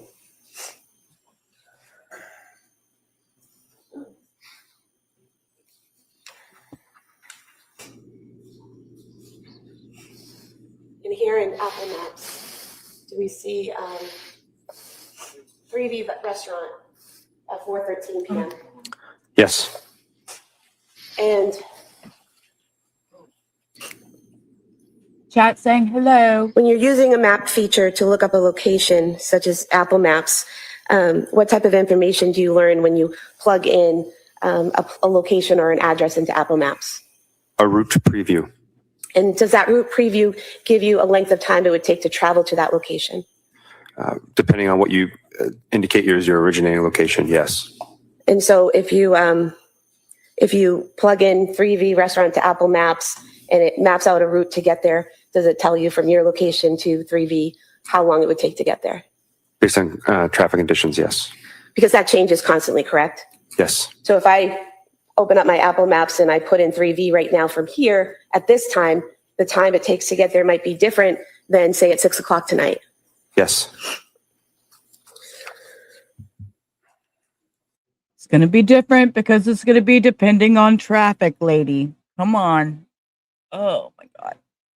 Sorry, Hector was leaving. He's going to get the some of the groceries and medication. He's came home with an earache, so that's what we've been dealing with all day.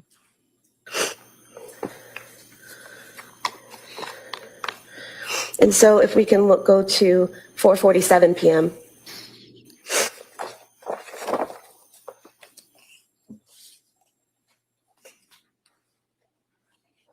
And here at 4:47. Okay. Look, Jen, let me be the smart ass to that comment, okay? Usually Hector works nights, so he goes out to dinner with his buds from work. When he goes to a restaurant, he texts me where he's at and tells me, find out what you want for me to bring you home. So if we were to talk about menus and people looking up menus, I might get in some trouble, okay? Yeah. Thank you, Abellis. Yeah, he was going to CVS to get him some medicine for his ear and pick up other medicine that was ready. Right? Give her a Kleenex. I am so tired of the boogery sniffling thing going on. It's so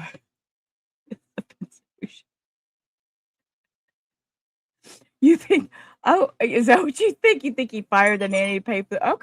Okay. Well, we knew he had one, but look, he can't even get out the door, and this man's already texting me. p.m. Again, we're seeing the search for kids Miralax, correct? Yes.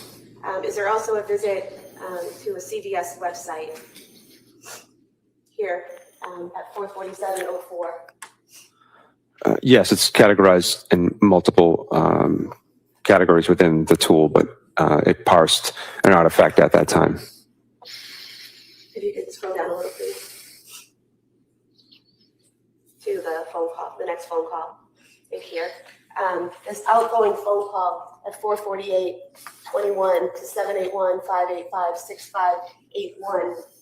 Did you learn that that was a phone call to the CVS at 189 Summer Street in Kingston? Yes. And so that would be an outgoing phone call from the defendant's phone to CVS.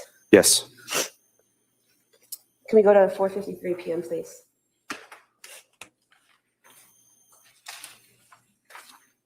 And then there's a message. It says message 80, outgoing from the defendant's phone at 4:53:09 from Lindsay to Patrick Clancy, correct? Yes. And it says, any chance you want to do takeout from 3B? I didn't cook anything. It's been a long day, correct? Steve, you are in the vertical chat. Horizontal wants you to come hang with them. If you click that link that's pinned, you can come to horizontal. They might attack you, but That's the content of the message. Is there a response in message 82 from Patrick to Lindsay? I agree with Yes, you. there is. And what is the answer? Yeah. And then is there a response from Lindsay to Patrick at message 84? Yes. And what is that? Okie dokie. And then message 86, again from Lindsay to Patrick, does she send him another message? She does. And what does that say? Check the menu when you can. And then if you can scroll down to the next message. Is that message 90 from Patrick to Lindsay asking if Callan just got up? It is. And then message number 92, is that from Patrick to Lindsay saying also, what are you getting? Yes. And then 94 at 5:06 p.m., is that from Lindsay to Patrick stating, but it was just a short nap in message 96. Yes.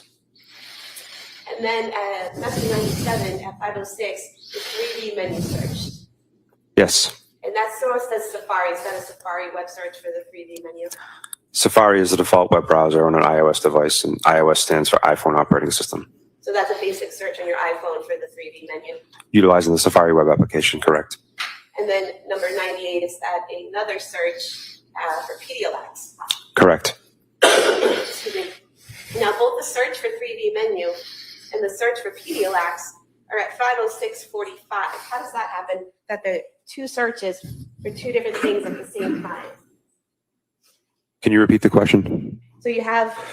Look, he can't even, if he can't even, look, I'm going to just say this because y'all know me and my loud mouth. Here it goes. If he can't understand the question on the first try, and is so confused. Do you think this jury is following along with what the fuck she's saying? I'm sorry, I just have questions. Do you think In message 97, you have on January 24th, 2023 at 5:06:45, a search for 3V menu. Then the same date at the same time, a search for Pedialyte. my little researcher? And what's the question? How does it happen that you have two searches at the same time? I would only be able to make an inference from here without having the forensic tool available to me. And what would the inference be? That there was more than one tab open. Okay, so on your phone or a computer, when you're doing web searches, you can have multiple pages open, correct? Yes. And you can just click on whatever page you want to open, you can click on and that will open up. Correct. You can select which tab you want within the Safari application. The tabs, right? Okay. So how many tabs can you have open at any one time? I'm not sure the number, but I've seen iOS devices capable of having more than 30 or 40 tabs open at a time. So it wouldn't be uncommon or unusual to have at least two open to two different web searches. No. Okay. If we could scroll down a little, please. And then we have in 106 and 105, both messages. First 105, we have a web history at 5:06:47, the menu at 3V restaurant, again, the source Safari. And then we have cookies at 5:06:48, .3vrestaurant.com. Can you tell us what the difference between those two are? They're both from different databases. Southern. We're back to land the plane. We're back to land the plane. Oh my God, what trial was that from? And welcome to the bright side, Steve. Fair warning. They're crazy over here. They're both associated with web browsing. Web history is from the history component of the Safari application. Cookies are installed through web browsing. Through legislation, when you visit a website for the first time, you'll typically be prompted, do you want to allow the website to download cookies onto your device? Cookies downloaded to your device serve a multitude of reasons. One might be that it allows the website or the company to be able to track your activity while on their website, which helps them for marketing and business purposes. Another component of cookies would be to enhance the web browsing experience for a website you go to on a regular basis. It would increase the load time. So it is an artifact that is indicative of web browsing. And so message 108, again, we have at 5:06:49, we have a message from Patrick to Lindsay saying, oh, okay, is that correct? Yes. And then message 112, we have a message from Lindsay to Patrick where she says Mediterranean Power Bowl, correct? Yes. And that was at 5:07 p.m. We have a message 115 from Patrick to Lindsay at 5:08 p.m. Okay, I'll do scallop and pork belly risotto. Is that right? Yes. All right. And then if we could go to 5:10 p.m., the phone call right there. Oh, go back to me. And so we have two phone calls here, one at 5:09 p.m. and one at 5:10 p.m. The first to 508-747-4950 and the other to 508-927-4046. The first one is for 11 seconds, correct? That's the duration, yes. And that's noted here above source. Yes. And then the second is 47 seconds, is that correct? Correct. Did you look into these two phone calls? I don't recall. Okay. Do you recall the 508-927-4046 being the number for the 3V restaurant? Yes. And if we could scroll down a little bit. Are there further searches at 5:13 p.m., starting at number 128 for Pedialyte? That's correct. And again, we're seeing that same thing with the same time, but multiple different categories that one search is located in, correct? Correct. Single artifact, multiple categories that the tool parsed it as. Can we go to 5:33 p.m., please? Oh, I'm sorry. Stop there. Thank you. 146, message 146, a message from Lindsay to Patrick at 5:15 p.m., which states Pedialex liquid stool softener, correct? Yes. Right. And then at 1:47, we have 5:33:51 p.m. Is that a phone call from Patrick's phone to Lindsay's phone? Yes. And that has zeros in it for duration. Does that indicate the call wasn't answered? It would be an inference. And then going down to 1:50, we have an outgoing call from the defendant's phone to Patrick Clancy for 14 seconds at 5:34 p.m., correct? Yes. That means the call lasted approximately 14 seconds. Correct. And then the last item there, item 152, that is an incoming call to the defendant's phone from Patrick Clancy, correct? Yes. And again, we have zeros here indicating that the call wasn't answered, correct? It's an inference, yes.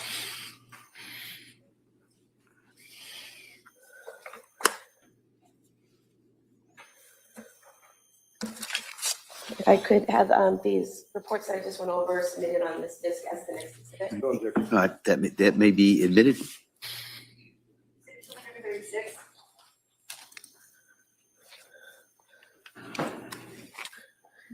Did you also, looking through the defendant's phone, access the information on the calendar portion of the phone? I did. And the calendar portion of the phone, does that have different types of data, both populated by the phone itself and Apple, and then items populated by the user? Yes. Could you give us an example of something that would be populated by Apple and not the user? A national holiday such as Christmas Day would be populated by the operating system through the application of Calendar. And then if I'm using my phone and I'm putting in appointments or parties or things I'm going to, that would be something that the user is putting into the calendar? Correct. And did you do a report of all the calendar activity for Lindsay Clancy's phone from August 4th, 2022 to January 31st, 2023? I did. I could have this marked as today's exhibit. All right, that may be admitted. Ms. Sprague, is this a good time to take the morning break? I just have one more exhibit to put in and then I would be done. That's fine. Did you, I'm sorry. 37. All right, thank you. Did you also do a report on all the text messages between the defendant's phone and an individual that had been labeled mommy? Yes. And was that for the month of January 2023? I did. We moved to have these admitted as the next exhibit. All right, that may be admitted. I have nothing further. All right. So why don't we take the morning recess at this time? All right. So members of the jury are going to take a He says it's time to zoom recess. He says because y'all done lost the jury. They done fell asleep. We have to let them stand up, stretch, refresh their coffee, do what they need to do. And yeah, exactly. Right here, I infer the jury is bored. Yeah, and the question, my question was, after all this, I reviewed this, I reviewed that, data. I'm waiting for Reddington to say, which we have not watched because y'all know I do most of this blind except for the first maybe hour in the morning. I'm waiting for Reddington to say, but did you get the data off the Apple Watch? I'm waiting. Y'all share all the crayons. The oranges are mine. Y'all know I've always claimed all the orange ones in all the chats. I eat orange crayons. The judge bored? Yeah, maybe it was the judge that was bored. Maybe he was so tired and lost in the sauce, he needed to stretch his legs. Okay, I'm gonna hit play.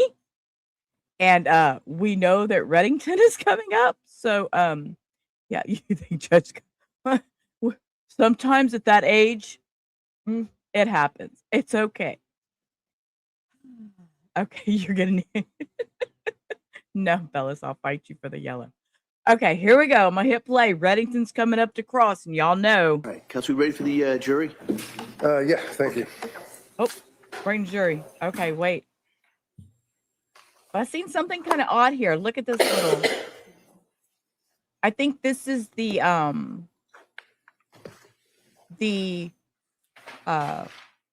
opposite data guy that the defense has prepared, I think, is who that guy is that he was talking to. Okay.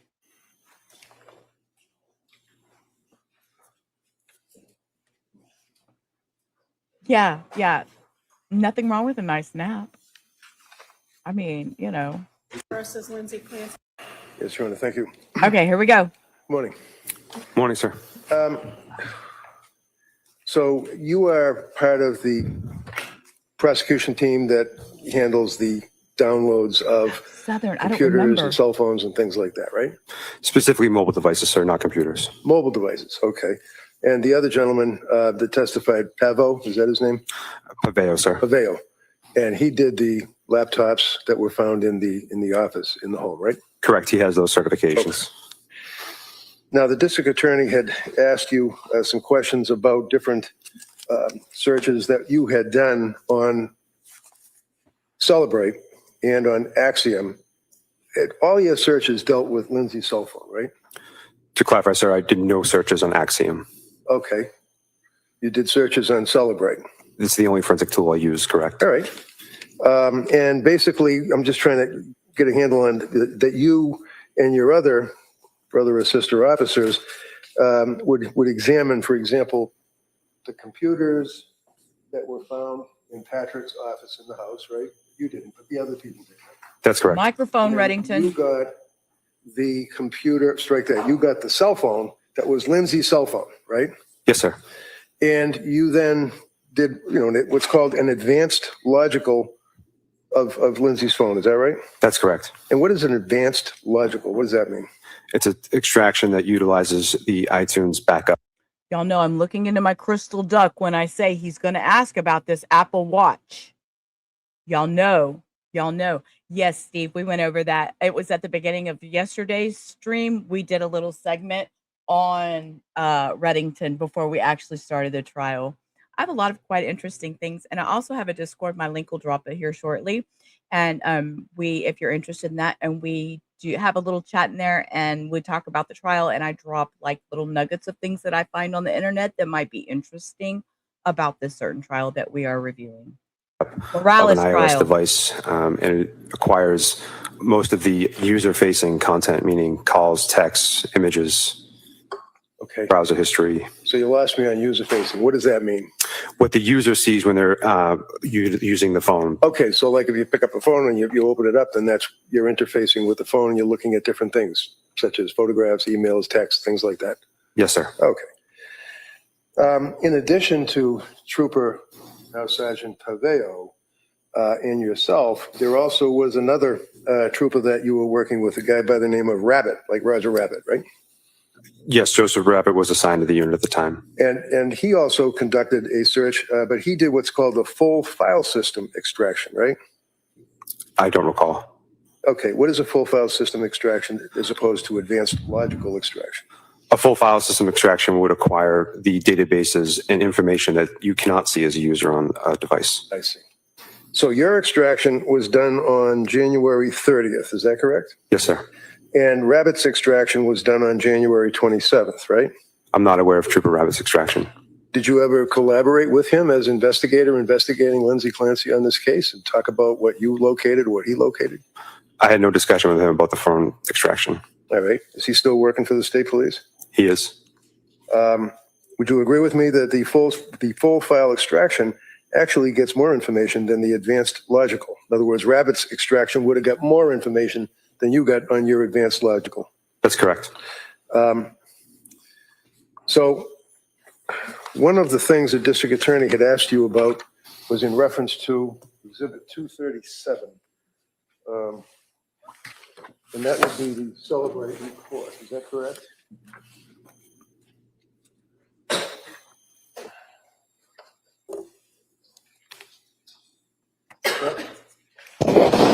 Basically, the caption for the extraction on the Celebrate report.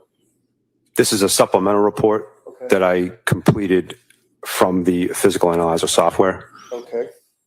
And would that be Celebrate? Yes. Before I ask. Looking at Exhibit 237, the second page that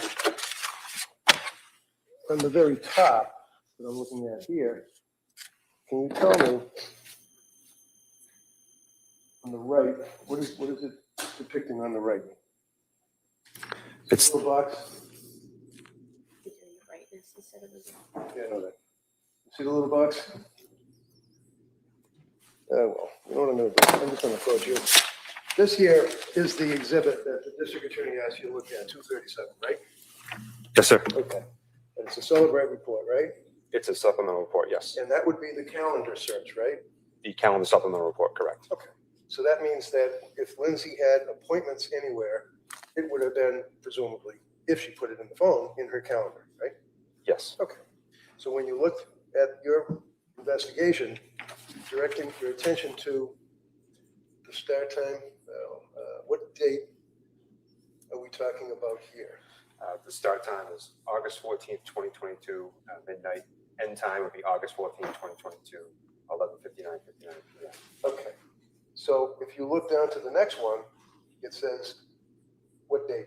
August 23rd, 2022, 10 a.m. Okay. And did she make an entry She on did. her computer on that date and time? She did, sir. And can you tell me what the entry was? Subject is 10 a.m. Callan, Kingston vaccine. So Callan would be the son. She had it in her phone that he had an appointment to get a vaccine at 10 p.m.? The time is 10 a.m. 10 a.m., okay. And the next one, what is the next one? Would you like to know the subject, sir, or the Yeah, date? sure. Just what the date is and then what the subject is. Okay. The start time is August 23rd, 2022, 5 p.m. The subject of the entry is 9:45, Kingston, Dawson, ear check. And that would be indicative of an appointment that she had at the pediatrician's office for Dawson's ear check at 9:45 in the morning. Is that correct? Could be an inference, I'm not sure, but that's the entry.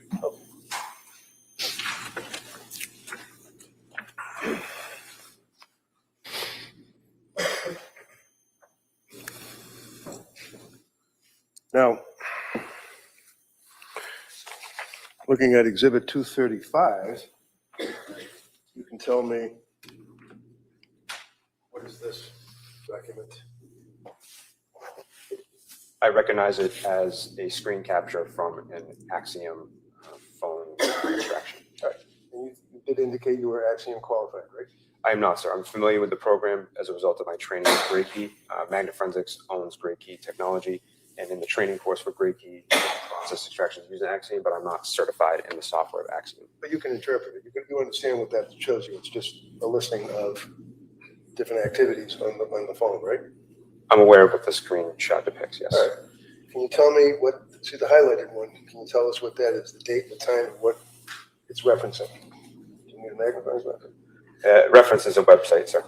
And what's the website? Mail.google.com. That mail, like M-A-I-L, right? Yes, sir. Okay. Does it indicate whose mail it is?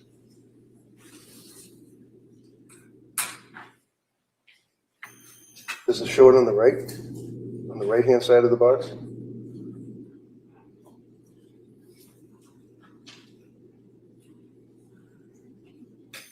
I can't definitively determine whose mailbox it is. Okay. Trooper, I'm going to ask you, make sure you keep your voice up, okay? Yes, Your Honor. The next page. It's pretty much the same thing in the same day.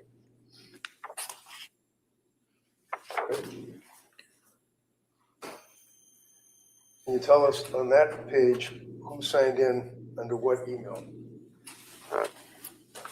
The artifact is indicating that there's a title with an email. What's the name? I'm sorry. patrickclancy@gmail.com. So that's fair to say that would be patrickclancy@gmail.com. That's his email that signed in on Lindsay's Facebook. Fair to say? I can't confirm that. Okay.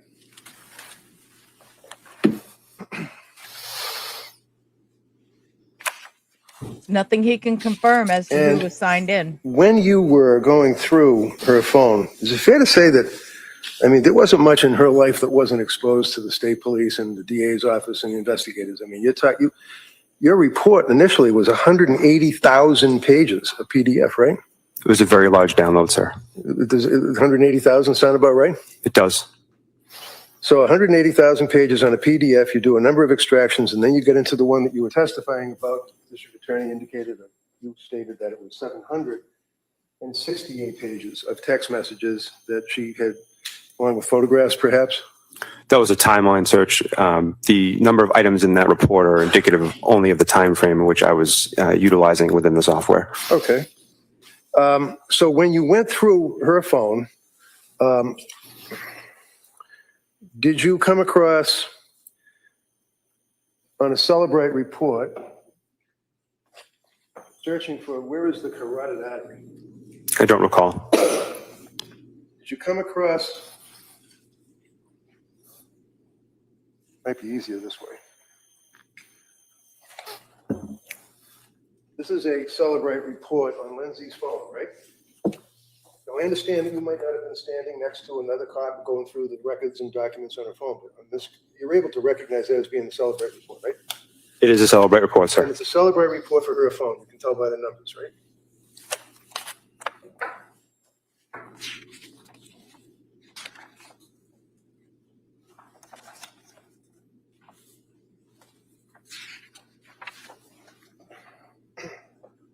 Maybe this would help a little bit. See this here where it talks about source file? It's got a number, quadruple 08110-0009225E and all the rest of them. That would be her phone, right? I don't have that number memorized. Of course not, but it would be in your report? Yes, sir. Okay.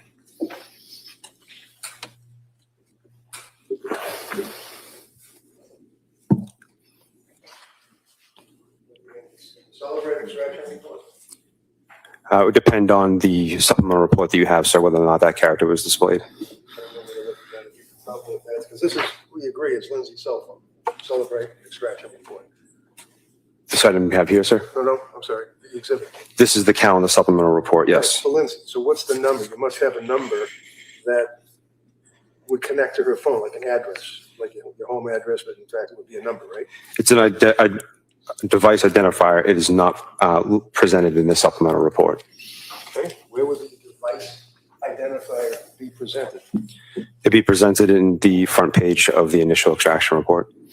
And that's the 780,000, or whatever it is, pages, right? You don't have that here. Certainly 180,000 pages. You don't have that here, right? No, sir. Excuse me, Your Honor. Sure. Mr. Barrow, for a minute.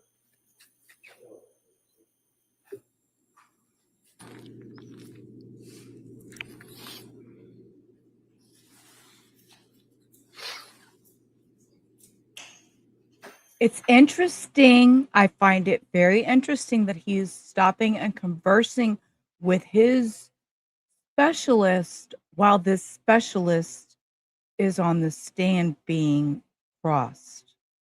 I find that very interesting that this is allowed.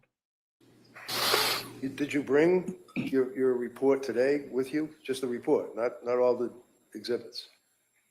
No, sir. So you would agree with me, sir, that one of the concerns as an investigator that you had is things such as looking for buzzwords like suicide, right?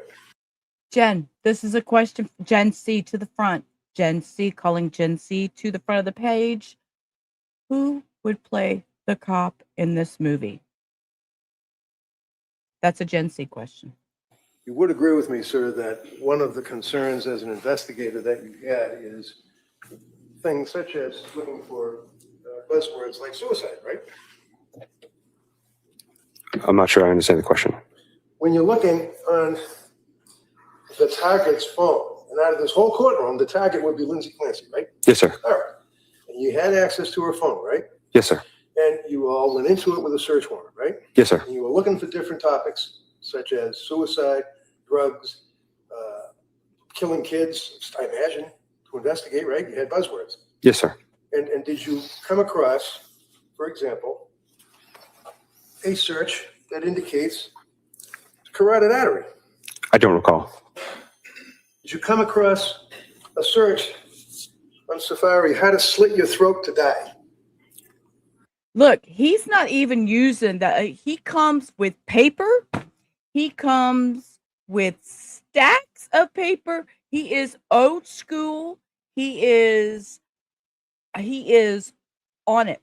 You know what? For some reason, I just see one of the Quaid brothers playing him. That's my opinion. I don't know why.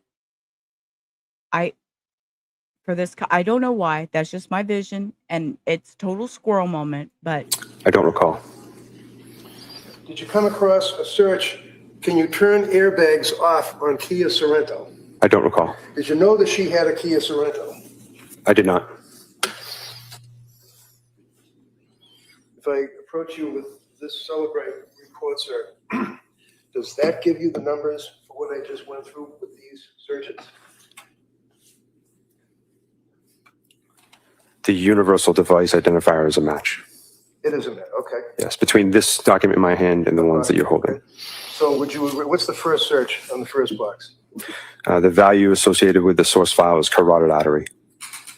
And the next box? How to slit your throat to die. And the next box? Can you turn airbags off on Kia Sorento?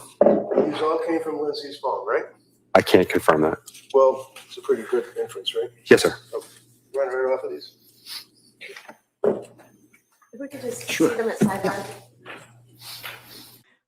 I don't know. It was just that just was not who I expected you to say. And then go to sidebar. And because y'all know we do what we do, we zoom. We don't do sidebars. Zoom. Okay. It just wasn't what I thought. I thought Jen would come up. Oh, there you go. Here you go. Robin comes in with Harrison Ford. I like that idea. Thank you. John Cena. And if I can, just for continuity, sir, looking at what has been marked as Exhibit R, Some broad shoulders. S, and T for identification, not an exhibit yet. I'm sure it would have, but nevertheless, you can question you about it. You do agree with me that the phone identifier numbers are listed here, and they're pretty much the same on these three exhibits, right? Yes, sir. Okay. And that would be Lindsay Clancy's phone, right? I can't confirm that.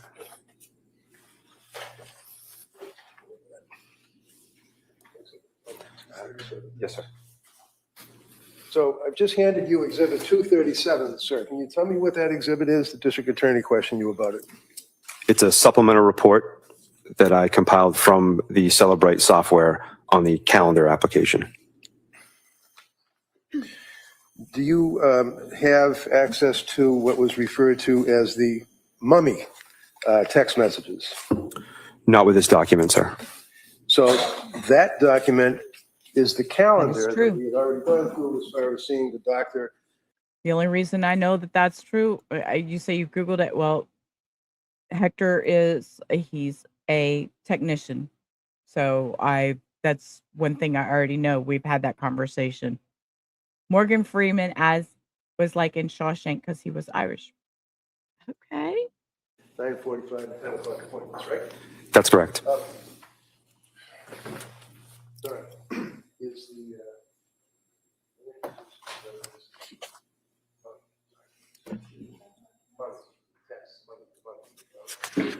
Exhibit 238.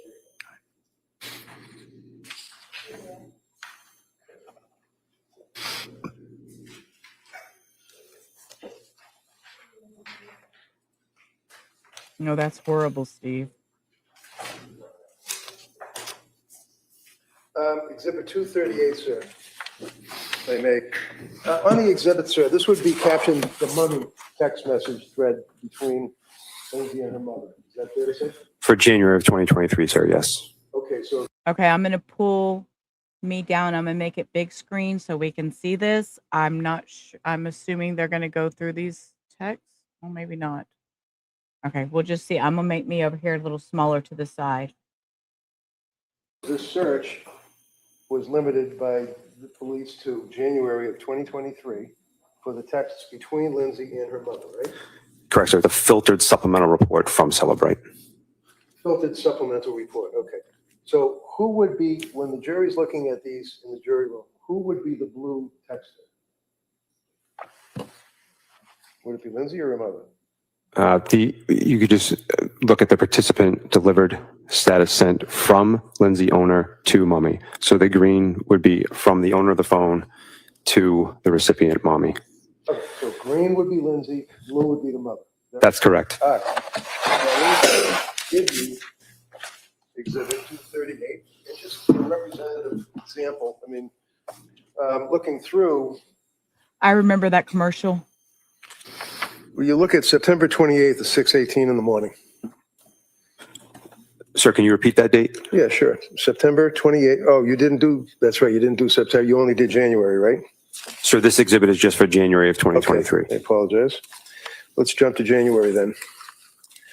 Now, let's say January 3rd, 8:35 in the morning. Do you have that? One moment, sir. Sure.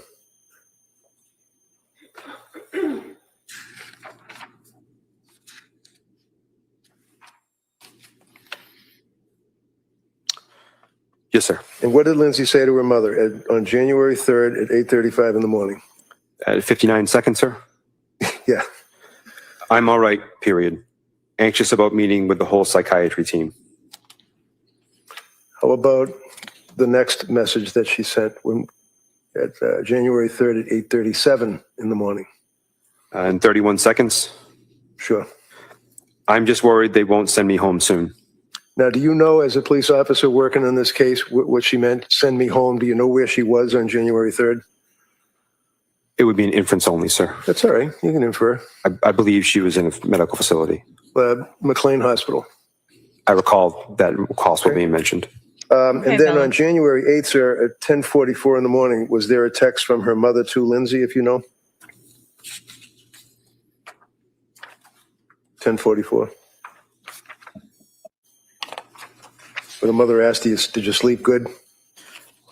1 second, sir. It's cut off by the clip here. 10:44 and 30 seconds a.m. Yeah. From mommy to Lindsay. Great.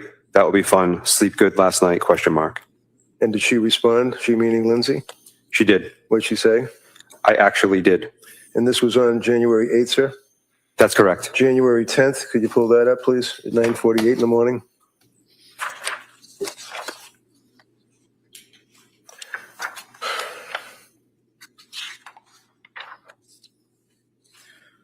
I apologize, sir. Can you repeat the time on the Sure. 10th? 9:48 in the morning, beginning with mother asking questions of Lindsay. Still sleeping good? Question mark.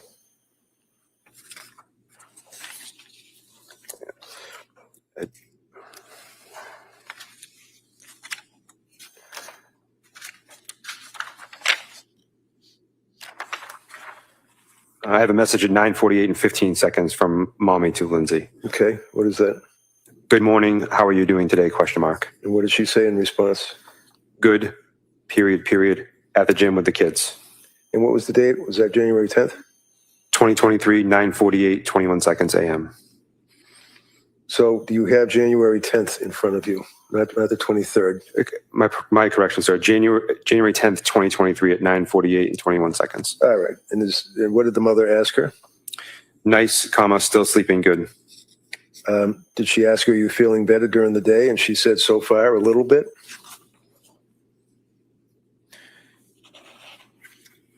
Would you like me to read that, sir? Yeah. At January 10th, 2023, 9:53:01 seconds a.m. Are you feeling any better during the day? From mommy to Lindsay. And go to January 12th, 11:09 in the morning. I wanted to say thank you, Tree, for being there and watching over there on Kick. I do stream on Kick. It is an open chat. I don't monitor it or anything, but it is there for all to watch who don't get time to watch it on YouTube, who do enjoy the Kick streams. And again, thank you for being there. I do trials and documents and just all kinds of true crime stuff. And usually when I do trials, we do what we call speed trials, where we skip the breaks, we skip the fluff, we skip the sidebars. We don't do all that. We sit, we watch the trial, and Thank you for being there. If you're new here, hi, my name is Sheila. This is Rubber Ramada Reviews, and we're a little sassy, and but we keep it classy. Thanks, guys. Yes, sir. What did she say? What did Mommy say? From Mommy to Lindsay, January 12th, 2023, 11:09, 32 seconds a.m. Still feeling a little better, question mark. And how did she respond? How did Lindsay respond? A little bit. And then on January 16th, well, wait a minute, January 14th at 1:05, I think, in the afternoon. Can you pull that one up? Yes, sir. One moment. Okay. You recall where it starts as, I'm waiting for the day. And that would be from Lindsay to her mother. Can you repeat the time one more time, sir? 1:05? Just to totally squirrel a minute. Yes, I usually start at noon Central. Today we started at 1:30 because I had some family stuff going on. But I usually start at noon Central, and we just zip right through it. We're usually done by 4 Central, 5 at the latest. So get the whole day done in just a few hours. AM or PM? PM. And this is on the 14th? Yes, sir. Yep. January 14th. I have a message from Lindsay to Mommy, January 14th, 2023, 1:05, 13 seconds PM. Saying? About the same, period, hanging in there and waiting for the day I wake up and feel me. So she says, waiting for the day I wake up feeling like me, right? That's correct, sir. Okay. And then on the 16th of January, if you can pull that one up.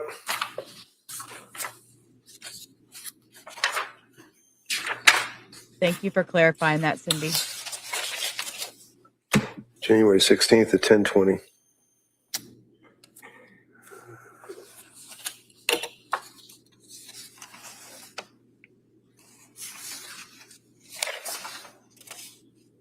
Oh, another UK. Hannah Banana. Oh, I think Hannah was eating, or she might be taking a nap. So Hannah's on your time too. Hannah is one of my mods.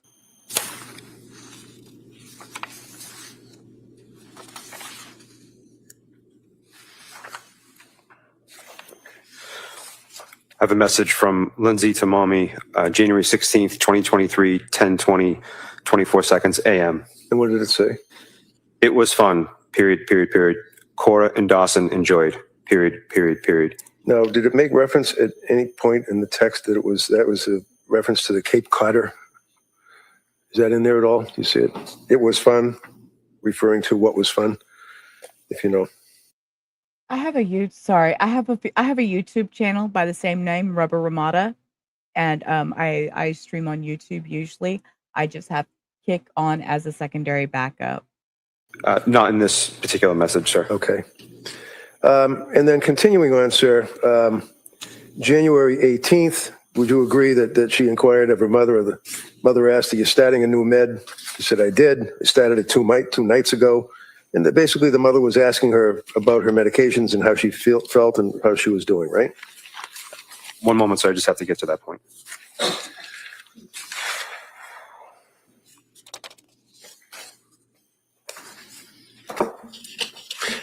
You know what? That's okay, because it's an exhibit and the jurors are going to have it and they can take a look at it. So that's okay. We're good on that. Okay, don't answer the question. No, you don't have to answer it. That's all right. Okay, sir. Now,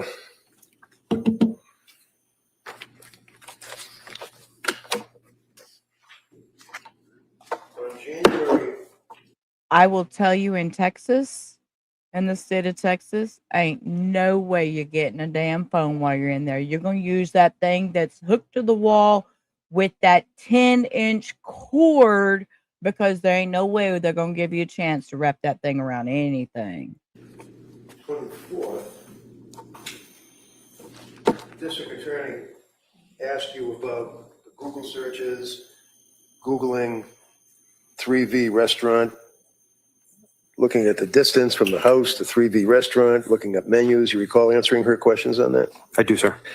And you're familiar also, prior to that, on the same day, that she had taken the baby to a doctor and that Pat texted her and asked basically, you know, how did it work out? Do you recall that? I recall the doctor's appointment. I don't recall the text. Do you recall that Lindsay sent a picture of her and her children taken that afternoon? I recall the snowman photo. I'm sorry?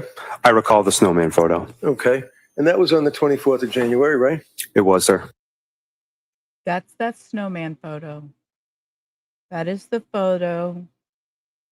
This is the photo of the snowman that they built that morning. So we go from this to psychosis. I just need to sit and think about that a Do you minute. recall that Pat texted back and said something like, "Oh, wow, you're a good mom"? Do you recall that? I don't recall the text.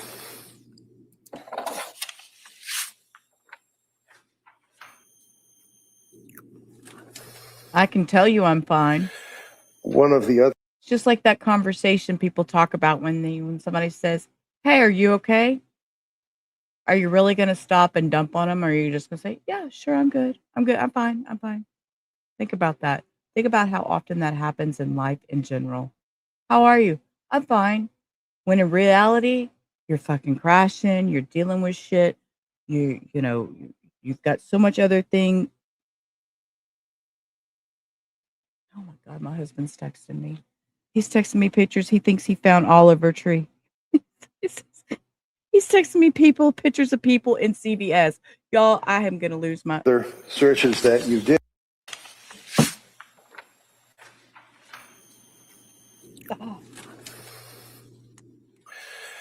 One of the other searches that you did would be, are you aware that there were searches for medical, such as questions regarding bipolar symptoms, psychosis? Can you be in DKA without high blood sugar? Page after page after page. Trazodone. What is the effect of trazodone? Wellbutrin. How do you feel on trazodone? Ativan addiction. Prozac, Trazone, going on and on and on. You guys saw this on her search on her phone, Celebrate, right? I recall those searches, sir. Okay.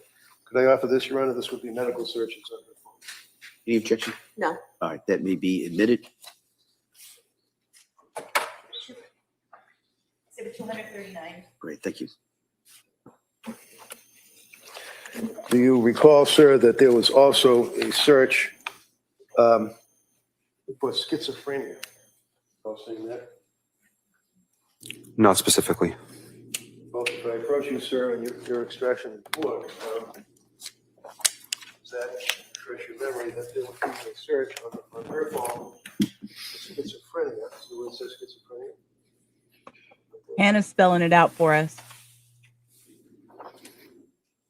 Yes, sir. Okay, what was the date of that search? January 19th, 2023, I should have highlighted 9:58:01 that. seconds a.m. Delete. How about psychosis? Did she search for psychosis as well? If I may. There is a keyword search in psychosis in a Google search. And that would be a keyword search that you said in a Google search on January 20th? January 20th, 2023, 8:39 and 0 seconds p.m. Okay. Then was there also a search for Seroquel? Seroquel is part of a search, yes. And what was the rest of the search? On Seroquel, feel like I can't have a conversation. Okay. And it goes on a number of other inquiries. Exactly. Snowman didn't do it. That's correct, sir. And then further, do you recall that there were a number of pages where she Googled and was inquiring about suicide? Yes, sir. And can you tell us when she was Googling suicide? December 29th, 2022, 1:02:14 seconds p.m. And would you agree that she also Googled on a number of occasions sleep? Sleep is one keyword and part of a Google search, correct? And then there's a number of pages that are attached to that dealing with the search for sleep, correct? That's correct, sir. And do you know the time frame that we're talking about from the Celebrate search?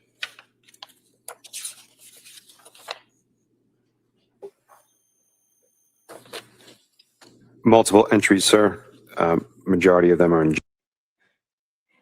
I was just fixing to make a comment about Nightbot. He seems to be excessive at times, but I have him set so my mods do not have to drop these in there. So Nightbot every 30 minutes does certain triggers, and every 60 minutes another trigger, which is depending on what I'm streaming, and doing a trial right now with trigger warnings and everything else and do not contact.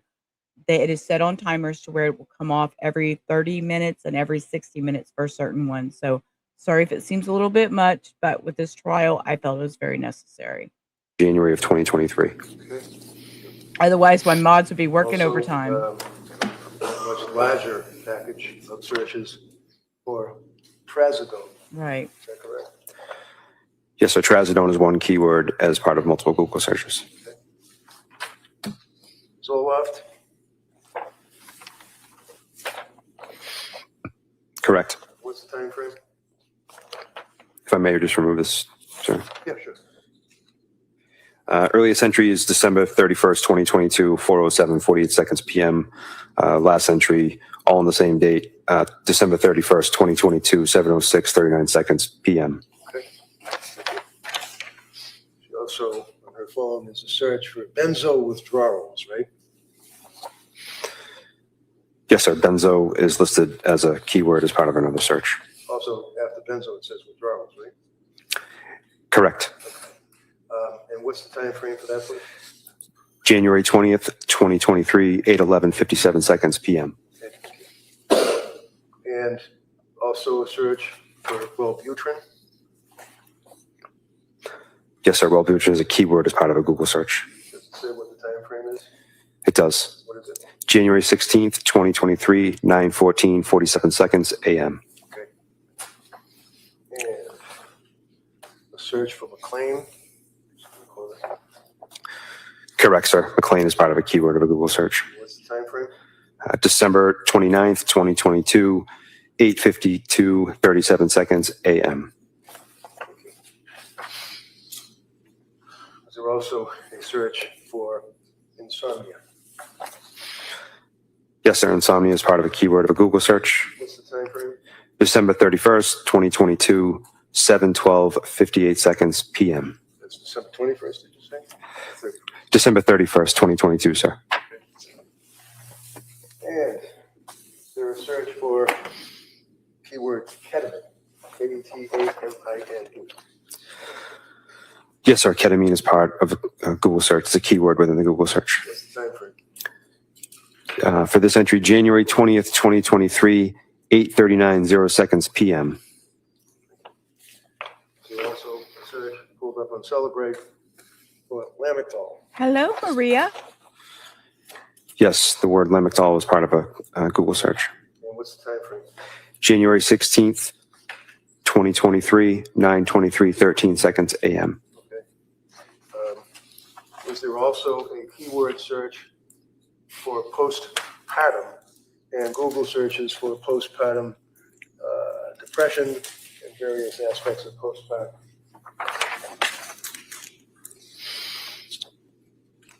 Yes, sir. And what's the time frame for it?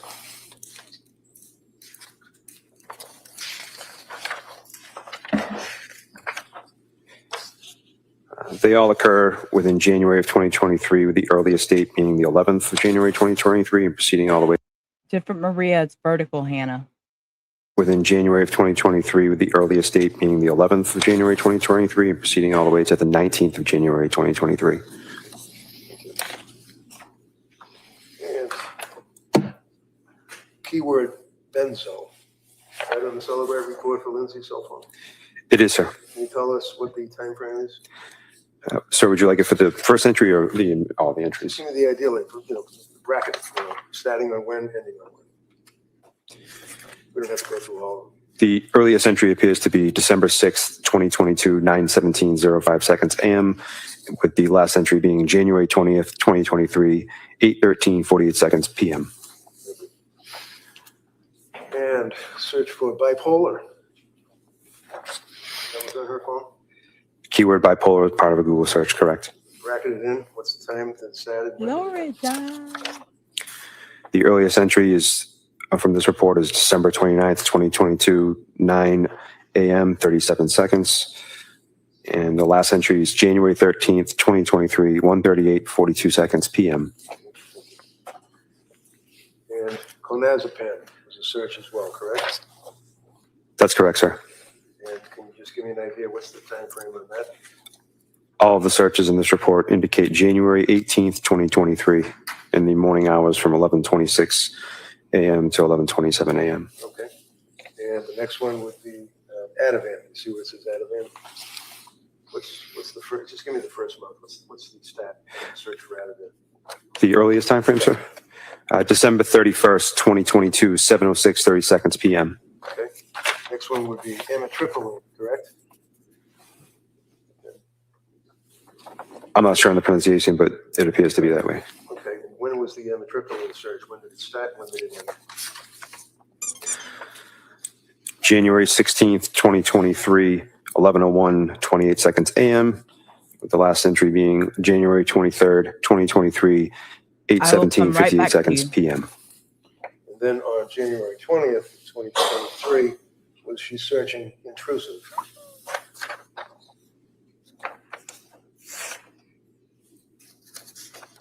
That's correct. Okay. And then finally, sir, on January 19th of 2023, was she searching hallucinations? Yes, sir. 10:33:49 seconds a.m. Sir, I would offer these. I could just look them over. Sure, yeah. You're welcome. Okay, to address your question, this trial is about. This is Lindsay Clancy. She is the mother who went through what many of us feel, and they are on trial for oh my God, my mind just went. My words are okay. She had postpartum psychosis, is what the defense is trying to argue, instead of it being a criminal intentional act, is that she was going through a postpartum psychosis. So that is what the trial is about. She took the lives of her 3 children, and sorry, my mind is right now on the fact that he just listed how many medications, and her Googling them every time to want to know more information about each and every one of the look. Y'all are even over here talking about. I wasn't even looking at chat. Her medical knowledge and Google made her resistant to the help she was getting. Yeah, I understand that she wanted the help, but as much as she's Googling and you're Googling, you get this bad information. That's like Hector over here Googling his earache. What could cause it? Oh my God, I'm gonna have cancerous bulge behind my ear because Google said my earache because it's in, sometimes you have to stop Googling shit. Google is not always your friend when you're searching for information like this. So that's where my mind is right now, is her Googling all these different medications. And then you read on it and you hear all these side effects and these negativeness, and you think, oh, well, but they said this would help, so let me Google this one. Oh no, look at all those side.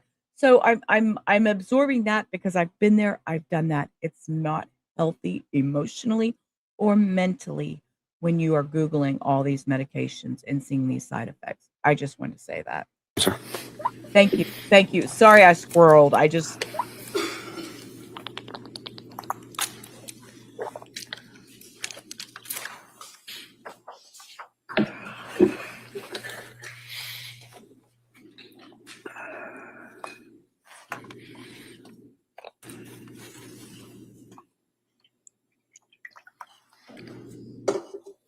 Reddington.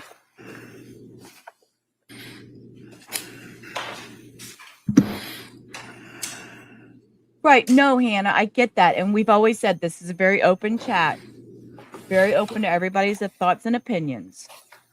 I have nice hair. Well, thank you. I'm a redhead. my narrator. I hope you're speaking of me, not the lady over here. My name is Sheila. I go by Rubber Ramada.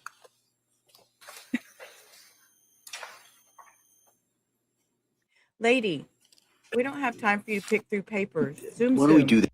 Individual or all one? I don't care. It's All individual. one is one. Individual or all one? I don't care. Why don't we do that? I hate to do this to you. Why don't we do it individually? Just might be easier down the road. Okay.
It's 240 through 260 somewhere. Thank you. Thank you. I apologize. I neglected to ask about this Celebrate extraction report from Lindsay's phone. This is really is another extraction search on her phone. Yes, sir. It's a supplemental report for searched items. And looking at that, Ken, basically there are a number of search terms in there, such as pre-made goodie bags, and that would have been on December 31st. Is that right?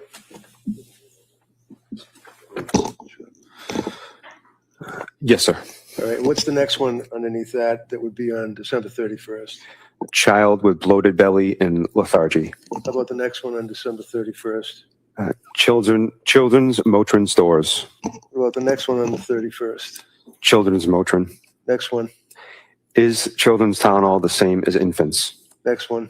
6-month-old whale windows. That would be WALE, whatever that means. Yes, sir. Month-old. Okay. Next one. Earth's best organic baby food. Next one. Earth's best organic infant. Next one. Earth's best organic infant formula. Next one. Nova Plymouth, NOVA. Next one. Best kids movies. Next one. Nova Trampoline Lark. Next one. Unicorn Picture. Next one. If you can. Yes, sir. Unicorn Picture Free Coloring. Just read them right down. Yes, sir. Just rip right through it. Paw Patrol saves. I'll spell it. Paw Patrol saves the MEREKR. Twin Girls Bed. Cape Cod Resort. How much formula for 8 MINTH? Chuck E. Cheese. Chuck E. Cheese. Children's Motrin. Children's Motrin stores. ADC Temple Touch Thermometer. Can I just interrupt you? Yes, What do we sir. have to for date right now? The last item I read was ADC Temple Touch Thermometer, sir, and the date was January 17th, 2023, time 2:19:03 seconds PM. Okay. I just want to get a frame on the time. Okay, Yes, sir. Go ahead. Finish that. 8-month milestones. Fluffy slime recipe. Fluffy slime recipe. UTI symptoms children. Kids Miralax. Miralax for kids. And what was the date on that? The last date on the page for Miralax for kids, January 24th, 2023, 4:47:31 seconds PM. Yeah, go ahead. Finish these three more. Yes, sir. CVS Pharmacy, Pedialax, Pedialax. Thank you, sir. Enough of this, Judge? All right, that may be admitted.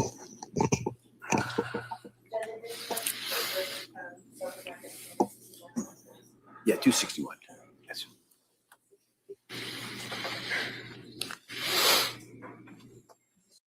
You know, just as a squirrel moment, because we all need a break, let's do it just for a second.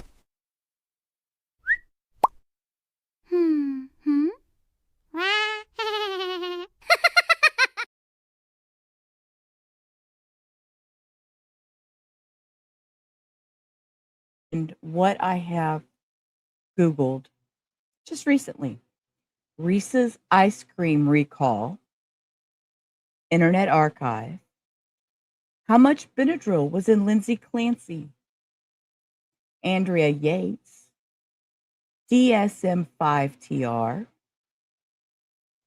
Weather Today, Fort Bend Records Research, Texas DPS appointment, Zoloft, Ian Diaz, benzodiazepine, Pima County Sheriff, buspirone, Carol Coronado trial, Seroquel, DBT, CBT, EDMR. So, do y'all understand? Your searches are all over the place. So, just looking at somebody's search, I mean, you go in exactly. Here you go. We at the duck pond, we call them crawfish holes, because the crawfish hose is what you get all around the duck pond, and you don't step in them because you'll break your ankle. Take it from experience. So you see how quickly looking at somebody's Google searches, you would think I'm a nut job. Just saying.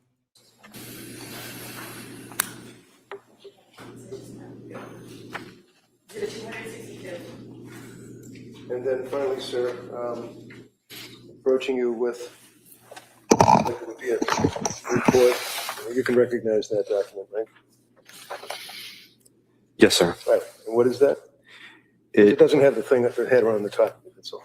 It's a supplemental report, sir, and appears to be text messages. Okay. Are you able to know when the photograph of the two kids and the snowman was sent to Pat by Lindsay? You know when? Was it the 24th? If you know.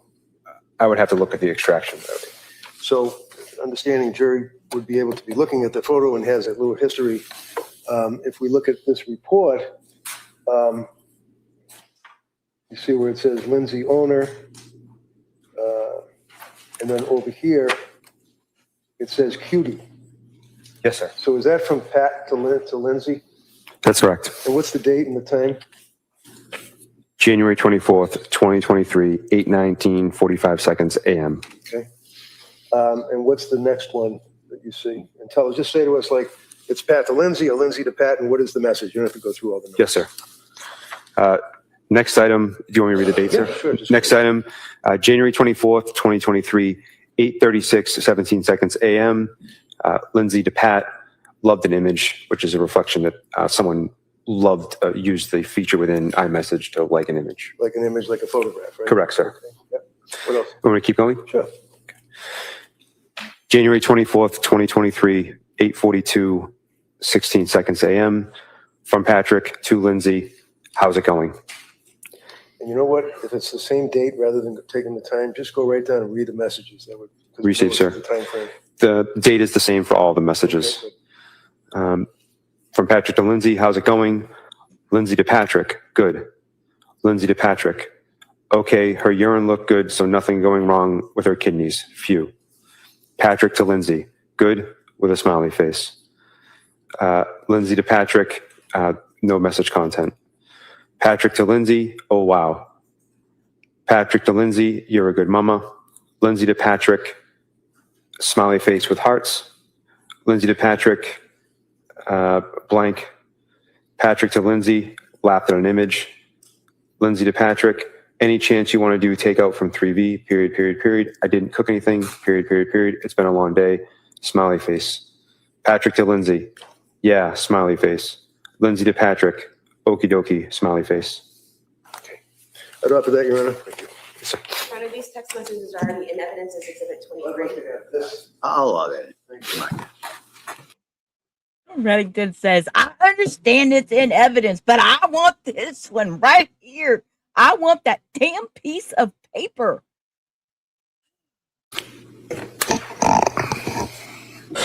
But according to those text messages, she presented herself as fine, which it's psychosis. It's psychosis. It changes in an instant.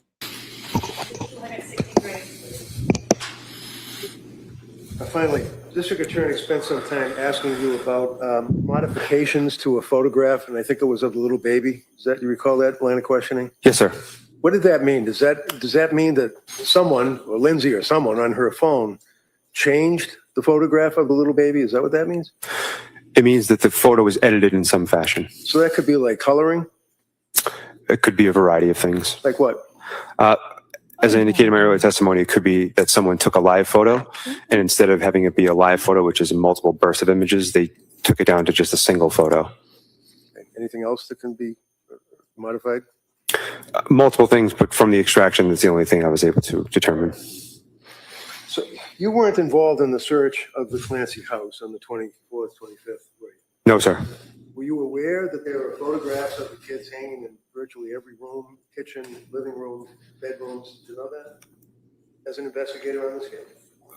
Sir, I was not involved in the search. You know that there were dozens of photograph albums, little babies, all over the house. Did you know that? I was not aware of that, sir. Thank you. Commonwealth redirect? Yep.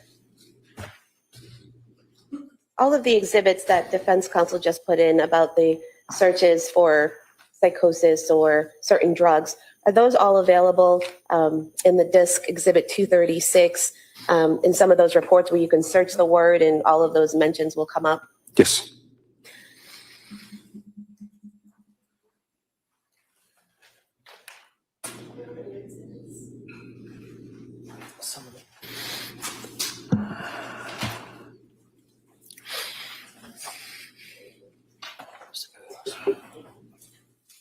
Sure, on exhibit 258.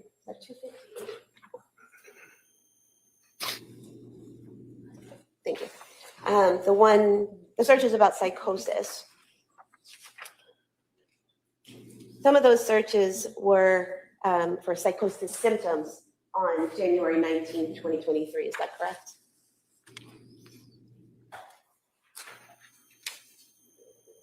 That's correct. So the person using the phone, looking it up, was looking up to find out what the symptoms of someone would be experiencing if they had psychosis, correct?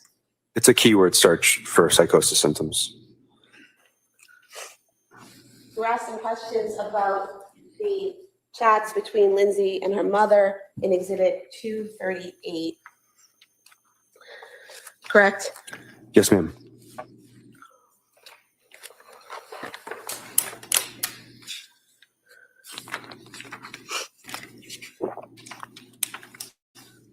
Oh, that was a hard gulp of water right in my ear.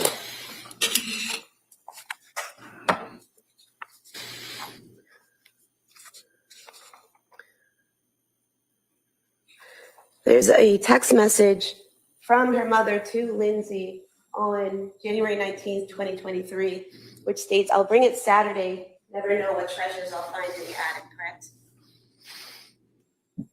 That's correct, ma'am. Seeming to indicate that her mother is going to visit her that Saturday, correct? From the text message content. It's an inference.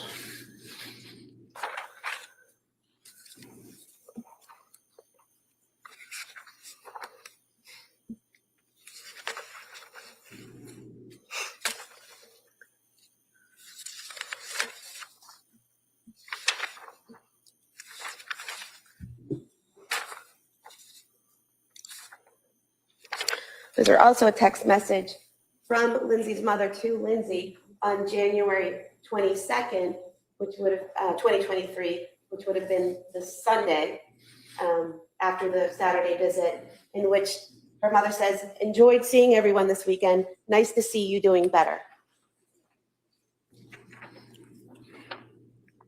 That's correct. I know your typo. You don't answer the door. We don't either.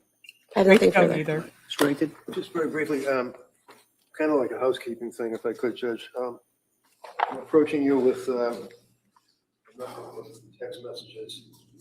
Would you agree with me? Again, this came up on Lindsay's phone, and it would be text messages between Patrick Clancy and Lindsay. Kind of flip through them all. Trust me, one of the other times. Yes, sir. He told him kind of flip through it all or just trust me.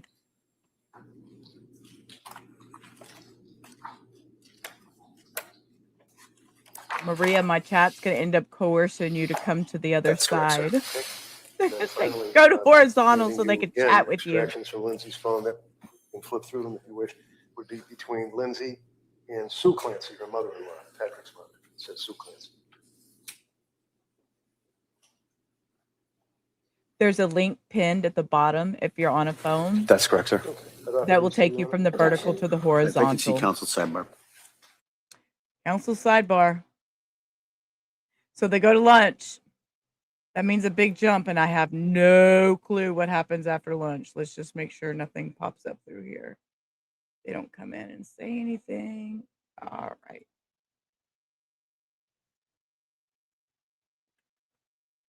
Zoom, zoom. Council, we ready for the jury? Yes. Hi.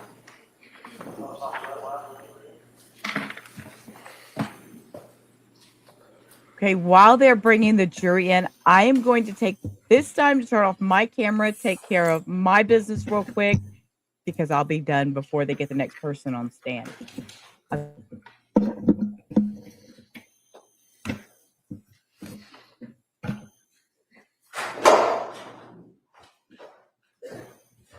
Court, all rise. Jury's entered.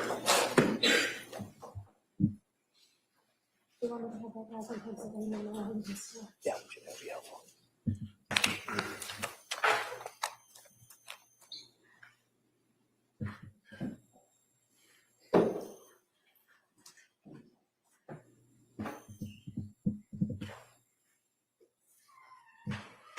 This court's now in session. Please be seated. Your Honor, for the purpose of the record, we return back to the trial of Commonwealth versus Lindsay Clancy. All parties are present, including the defendant and including the 18 jurors. All right, thank you, Madam Clerk. Thank you, members of the jury. We're going to now return to the Commonwealth's presentation. Ms. Sprague? Thank you, Your Honor. Commonwealth calls Joshua McGilligan.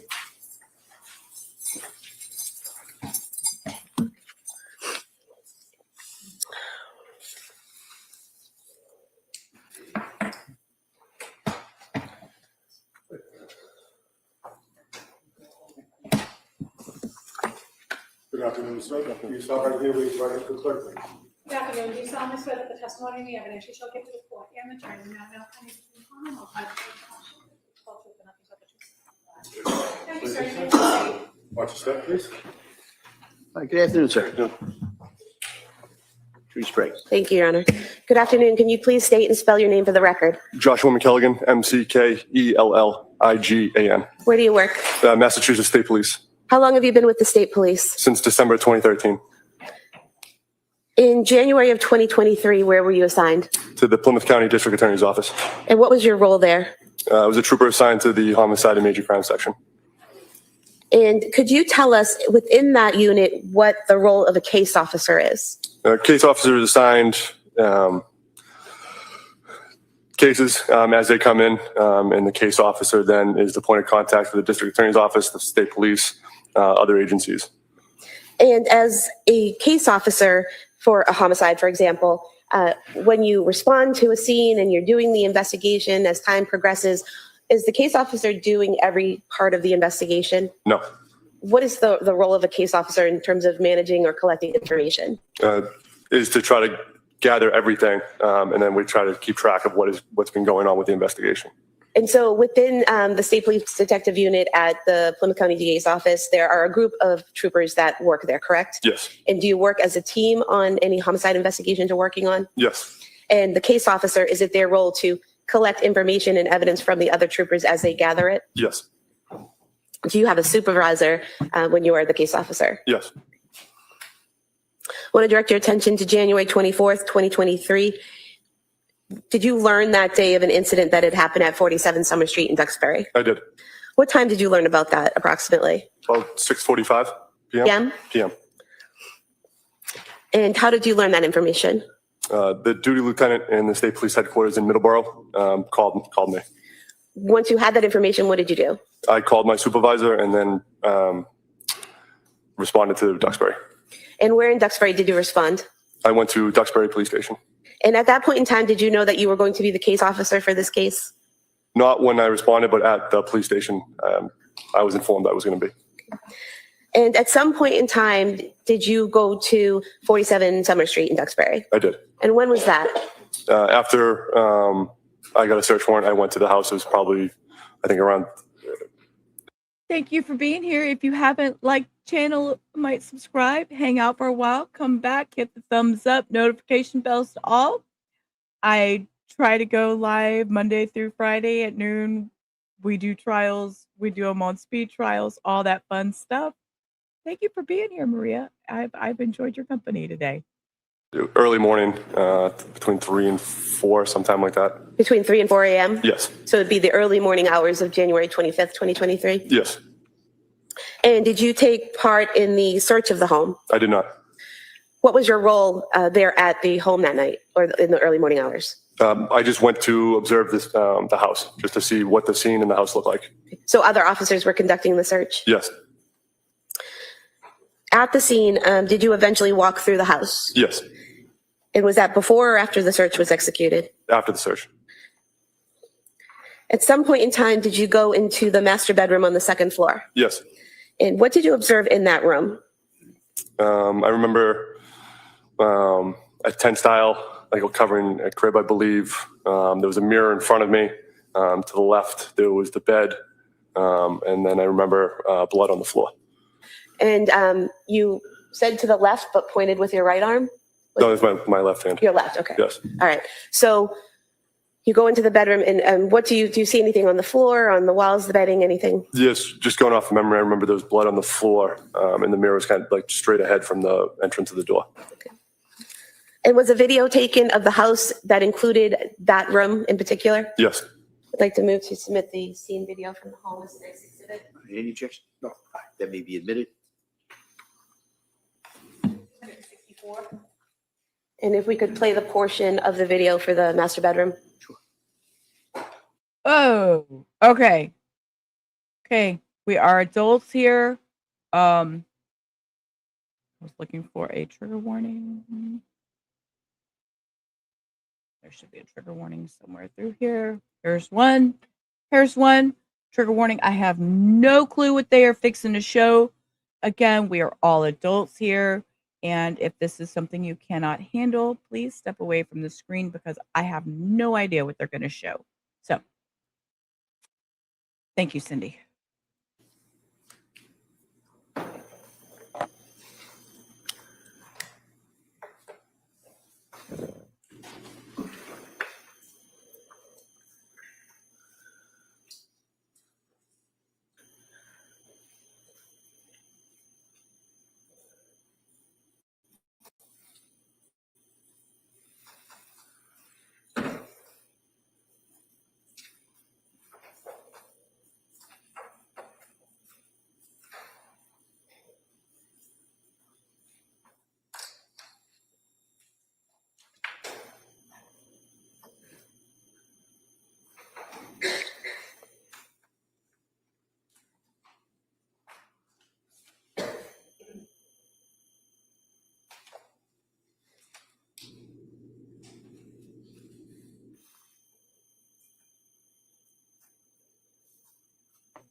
I'm not, Hannah.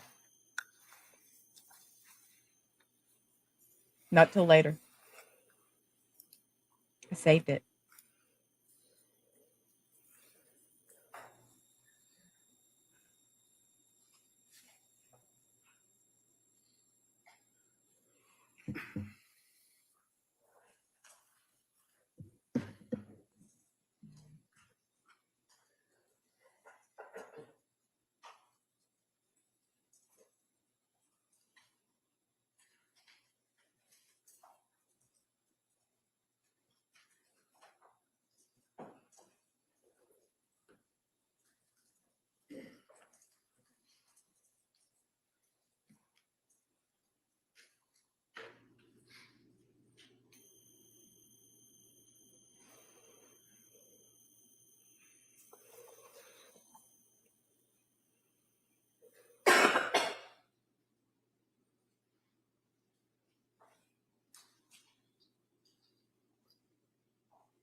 I'm okay. Thank you.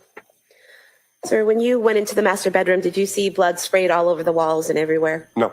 And fair to say that the video shows all of the walls in the bedroom and doesn't show any spatter or anything on the walls? Yes. Did you also go outside into the backyard and look at the exterior of the home? Yes. We could have the photos, please.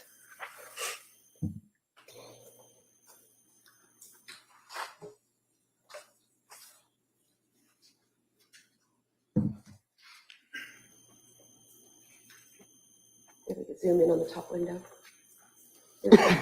Does this photo show?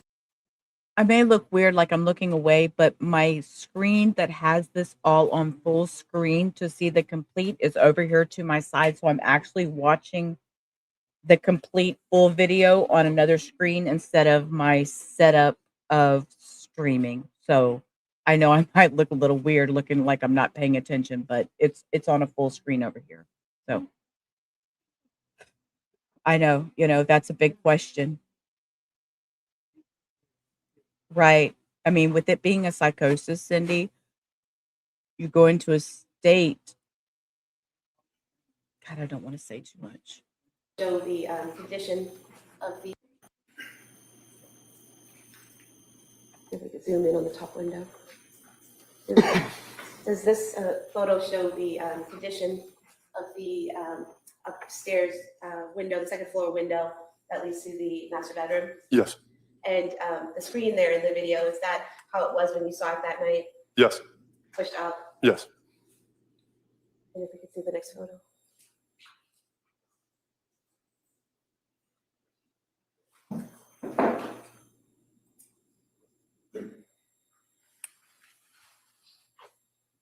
Maybe go back to the first one.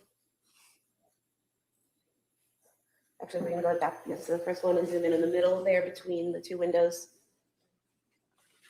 And these areas of red brown stains on the exterior of the house, did you observe those that night on in the early morning hours of January 25th, 2023? Yes. And then the third photo, please. We could zoom in on in there.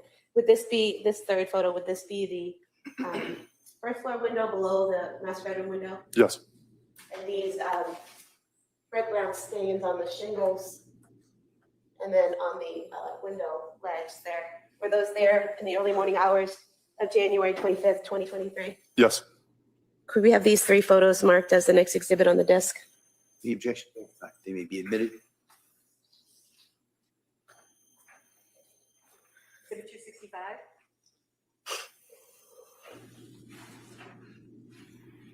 Now, as the investigation proceeded, did you learn, or did other officers learn from Patrick Clancy that the defendant was on some psychiatric medication? Yes. And was that information relayed to you in terms of preparing the search warrant? Yes. And is that why you included prescription medication in the search warrant? Yes. At that point in time, did you or any of the other officers know that the defendant had crushed up pills and taken them that night? No. At some point in time, did Patrick Clancy bring pill bottles to the state police and turn them over? Yes, he did. And where did he say those were from? In the center console of his truck, not the top section, the section underneath it. Did he tell you at some point that pills had been found in the nightstand drawer? Yes, he did. And that was in the master bedroom? Yes. And did he tell you who he found those with? Yes, he did. And who was that? His attorney? And did he tell you why he gave those pills? Objection, I believe it was me, I'm not his attorney. But that's what, why don't you re-ask that, what it was that Patrick Clancy said? What was it that Patrick Clancy said? Did he give you a name or just say my attorney? He said Kevin Reddington. And did he tell you why he gave the pills to Attorney Reddington instead of giving them to you like he gave the other pills? No, he did not.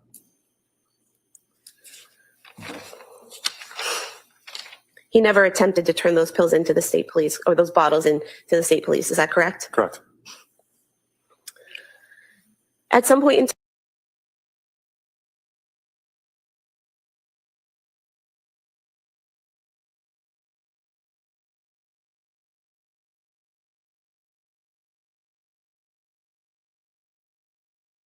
I'm muted.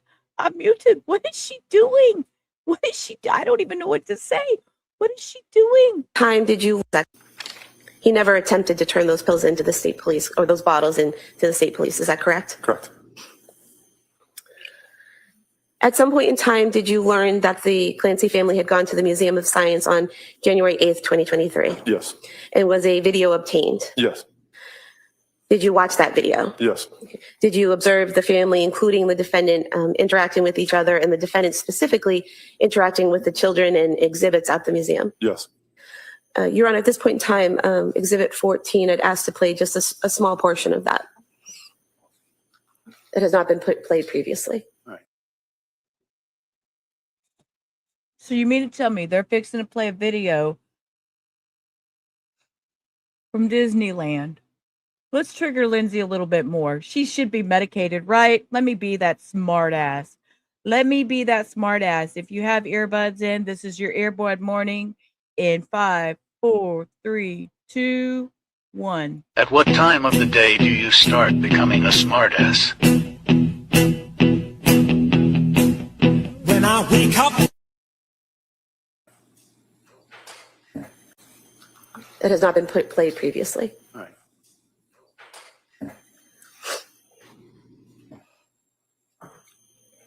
We could pause here for just a moment. Do you see the Clancy family in this video footage? Yes. And if you could just get up and point to them with the court permission. Sure.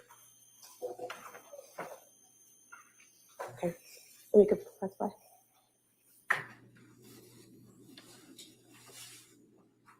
And at this point in time in the video, are we seeing Patrick Clancy take Dawson Clancy out of that room, leaving Lindsay Clancy with Callan and Cora? Yes.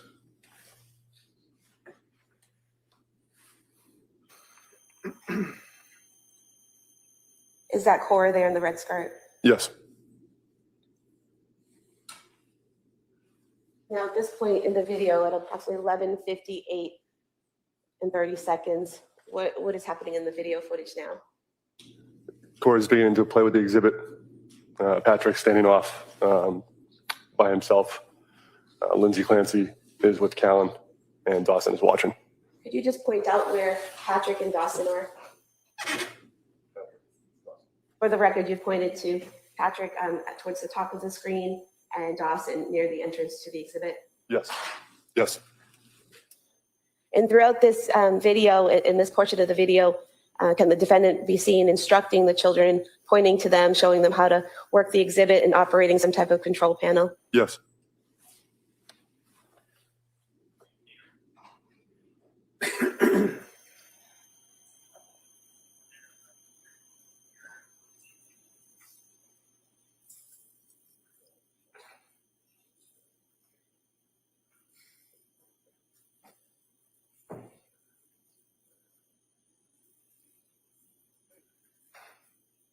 And at some point, does the switch and the defendant helps Dawson with the same exhibit? Yes.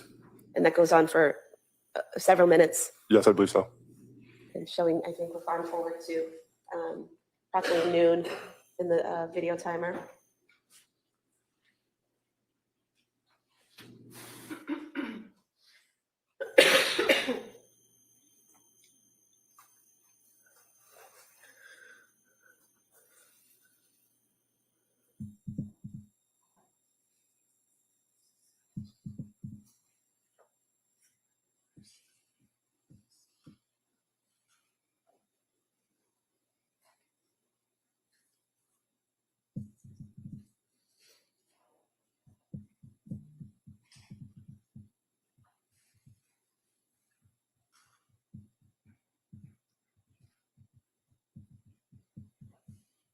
Thank you.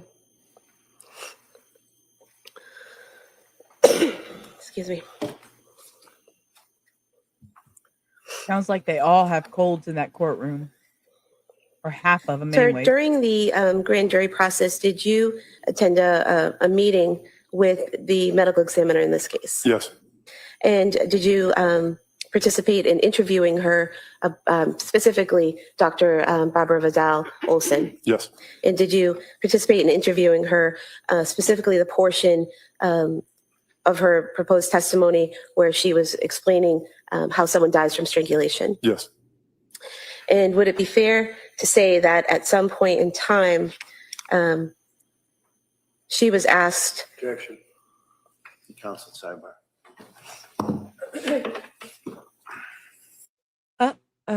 Yeah, and it matched the suit. I like that stripe on it.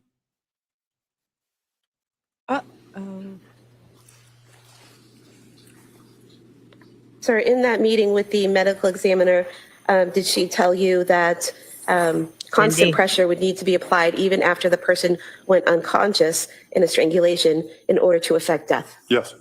Did she tell you that it takes several minutes of continuous pressure to cause Can we death? not have leading questions? If this is going to be admitted, can we not have leading questions? It's for a witness. Oh, Reddington speaks again. Reddington is done. In order to affect death? Yes. Did she tell you that it takes several minutes of continuous pressure to cause Can we death? not have leading questions? If this is going to be admitted, can we not have leading questions? It's for a witness. Ask him what she said. And then Do you recall?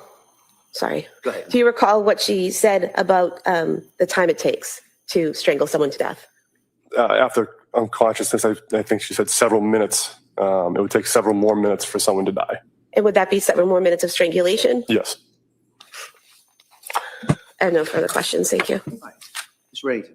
So she asked you about the pills that were located in the master bedroom by Patrick when I was with him, right? Yes.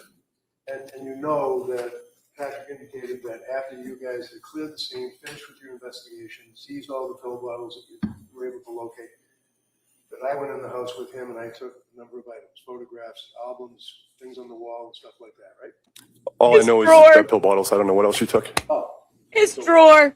And It's at some coming. point, I imagine the DA must have shown you this, recognize this as being the nightstand drawer. It looks similar to the one that was in the video. See it? You look at it? I mean, it looks similar to the one. I've never seen that. I don't know. So these would be the bottles that were in there, right? I don't know. I don't know. And do you know that when these were seized, the first thing that was done is I contacted the DA's office and said that I had them? I don't know what you said to them. You want to come by my office and pick up anything I have, you're welcome to look at it, seize it, have it analyzed, send it to a crime lab. I didn't care. I don't know what you said.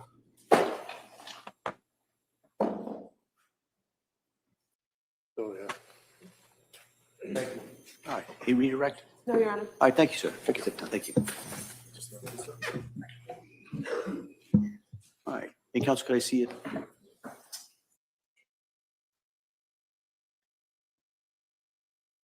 Reddington says that is my damn drawer.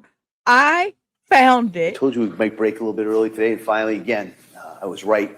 And so we're going to recess on this matter for you at this point. So I'm going to excuse you Monday morning, all right? So you don't have to come in here tomorrow. So I'm going to suggest that take these next couple of days, rest up. I know it's been a long couple of weeks for you. I appreciate all the work that you've done. I'm going to really remind you of those instructions because now I've got kind of a longer stretch that you're going to be at home, you're going to be talking to people.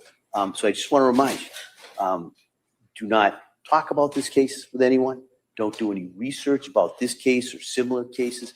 If you have any questions, don't do any research. Don't try and educate yourself on any of the issues or facts that you've heard so far in this case. Don't make any little road trips to go by any places or try and fill in any gaps. The other thing I want to remind you, you have to still keep an open mind.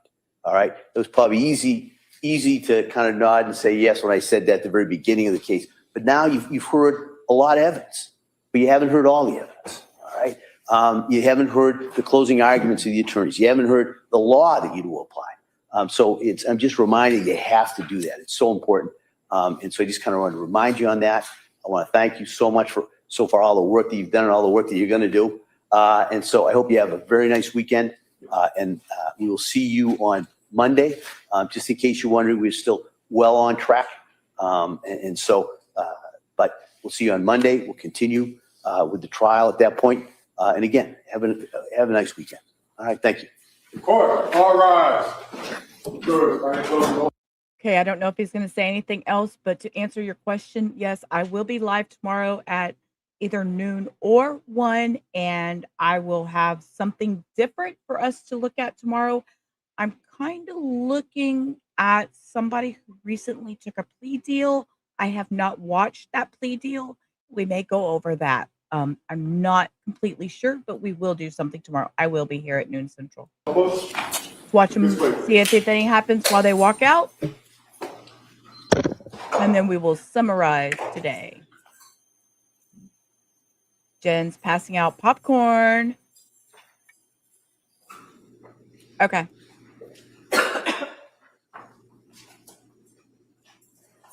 I like her hair. I used to have a best friend named Lisa when I was little that had dark brown hair like that. That was long and beautiful. All right. See counsel again over at sidebar. Again at sidebar? Okay, but they come back and they say something, so that's why we're here. We're going to finish it out. We're going to address the Commonwealth's motion regarding trial court security logs. Thank you. Counsel? Your Honor, the Commonwealth is asking the court to allow the Commonwealth and the defense to have copies of a log that we were advised that, or we've seen, that the trial court security has for people who go back into the lockup area to visit with or tend to or what have you with the defendant during the course of this trial.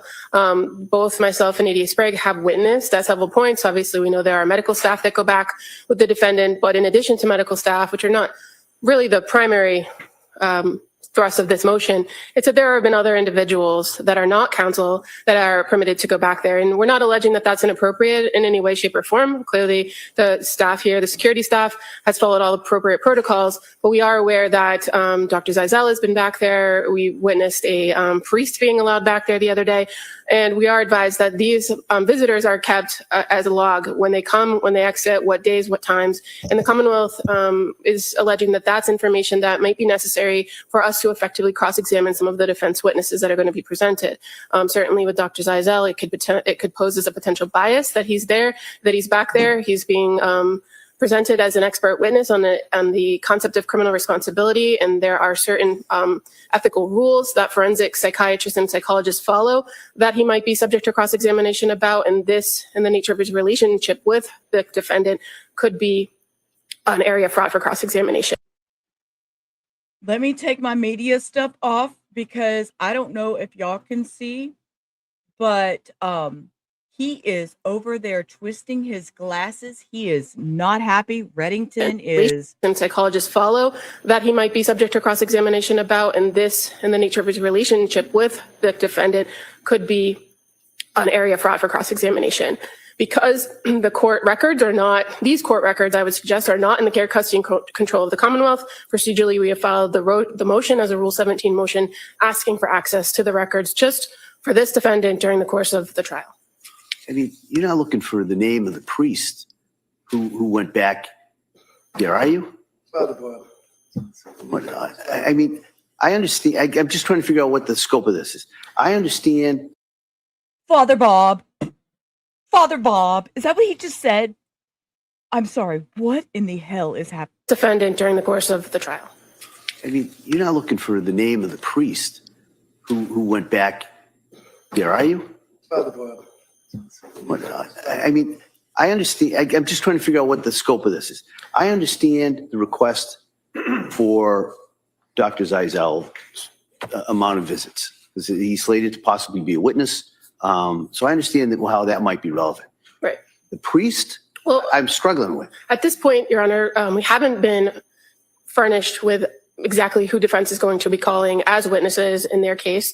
We have an idea from a witness list that was filed that keeps evolving as the trial progresses. So we don't know, for instance, if that person for some reason has a relationship to the defendant and he wishes to call her or call him for some reason. So with the exception of, again, the nurses, we don't necessarily need their information. We know the purpose for why they're there and that they don't have a role in this case. But anyone else who has been permitted back there that is outside the medical staff, I would suggest the Commonwealth is entitled to at least know, and whether we are able to use that information if it becomes more apparent when the defense was underway with their case, that would that we'd have to wait and see if that's the case. But certainly the fact that counsel has announced Dr. Zeisel as a testifying witness, that's information we believe we're entitled to. All right, Ms. Reddington? Well, first of all, here's the list. They want the list. We don't need a Rule 17 and a court order. They can just go over from there to there and get the list and see who's been going in and out to see Lindsay. I don't have a problem with that by no means whatsoever. Father Bob is a Roman Catholic priest who baptized these kids, who is very, very close to Lindsay. Not in a religious sense. They just like each other. Okay, let me stop holding my breath. Let me stop holding my breath. I'm gonna restart that over because I will. Okay, breathe. Whatsoever. Father Bob is a Roman Catholic priest who baptized these kids, who is very, very close to Lindsay. Not in a religious sense. They just like each other. She went to Mass sporadically. She's not a devout Catholic. She's a Catholic. She has a relationship with the father at that church. And that guy has been with her for 3 years, through the hospitals, through Brigham and Women's, going to Tewksbury. I haven't even talked to the guy since last week. First time I ever met him. Shook his hand. Nice man. After that debacle yesterday that we went through with the public. Let's stay focused on. I am staying focused. Well, this is what I'm doing. I don't. I guess I'll tell you right now, so I can save you. I'm not ordering the name or address of anyone other than Dr. Zeisel. Can I call him as a witness right now? Cool. No. No, I'm gonna allow that so the Commonwealth can take a look at that record. Nobody else though. And then at some point, if the doctor is called, we may need if we have to address that, we can address it. So I'm going to allow the Commonwealth to have the information regarding Dr. Zeisel, and that's it though. Anyone else who went back there has been admitted pursuant to the appropriate rules of the security department in this case. Especially, I'm not ordering the name, address, or frequency of this Roman Catholic priest. I'm just not going to do it based on the record that I have now. If for some reason he's called as a witness, which I haven't seen that, I haven't seen an expectation even regards that. If that comes up, then the Commonwealth can renew this, and I may reevaluate. But right now, the Commonwealth's motion regarding security logs is allowed as to Dr. Paul Zeisel only. All right. Anything else we need to address before Monday? Commonwealth? No, Your Honor. All right, Mr. Reddington? No, thank you. All right. So we'll see everybody on Monday. Thank you. Ooh. What an explosive end to today. Trying to bring in Father Bob. Bless you, Father Bob. That is not even cool. The fact that he is even there for Lindsay and has supported her should be appreciated. I mean, again, this is coming from somebody who has personally dealt with mental health and knows that having that one person on your side and in your corner is good. It's good. We all need that one person. And if Father Bob is that person for Lindsay, then so let it be. And Judge, I so appreciate the fact that you are not, no, they're not gonna, no. Judge just said no. Judge said absolutely not. Judge says we are not doing that. We are doing Dr. Zeisel and Dr. Zeisel only. That is it. That is all. Today has been crazy. We had Sergeant Pavo, or what, the computer guy that looked through everything. We had him on, and then we had that Timothy Chiapipini, which of course I couldn't say his name right, which went through all the journal entries, her Google searches, showing that, it's she's out there with her Google searches. She wants to know, she's curious about these meds. She wants to know, what is the side effect going to give me from this med before I stick this in my body? I totally get that feeling. The jury heard about the text between Lindsay and Patrick from January 24th that morning, showing the picture of the snowman and that the kids built the snowman, and the discussion of, just simple about getting 3V and all that stuff. I mean, and the fact that Judge William Sullivan said no. It was not. There was some concern about that psychologist, but he's not going to do that brief visit. Court was adjourned till Monday. But you know what? I'll be here tomorrow. I'll be here probably at noon Central, as usual. I will have something for us. We will spend the 4 hours that we spend at trial doing something else for the day, because we like to just hang at the duck pond. Stay out of the crawfish holes, people. Don't do too much research over the weekend. And let's not forget, Leah. Yeah, she looked at the menu. And looking at a menu is not a good thing. So anyways, it's been a long, crazy day. I didn't get started till late. Again, my apologies. Family always comes first for me. So that's why I always say, make sure you keep those notification bells set to all, because there's times where I just go live at the oddest time. So as always, before we go, you is smart, you is kind, you is important. Don't ever forget that. Thank you all for hanging out the duck pond with me. And until I see you tomorrow, peace, rubber out. Y'all have a great rest of your night. Bye.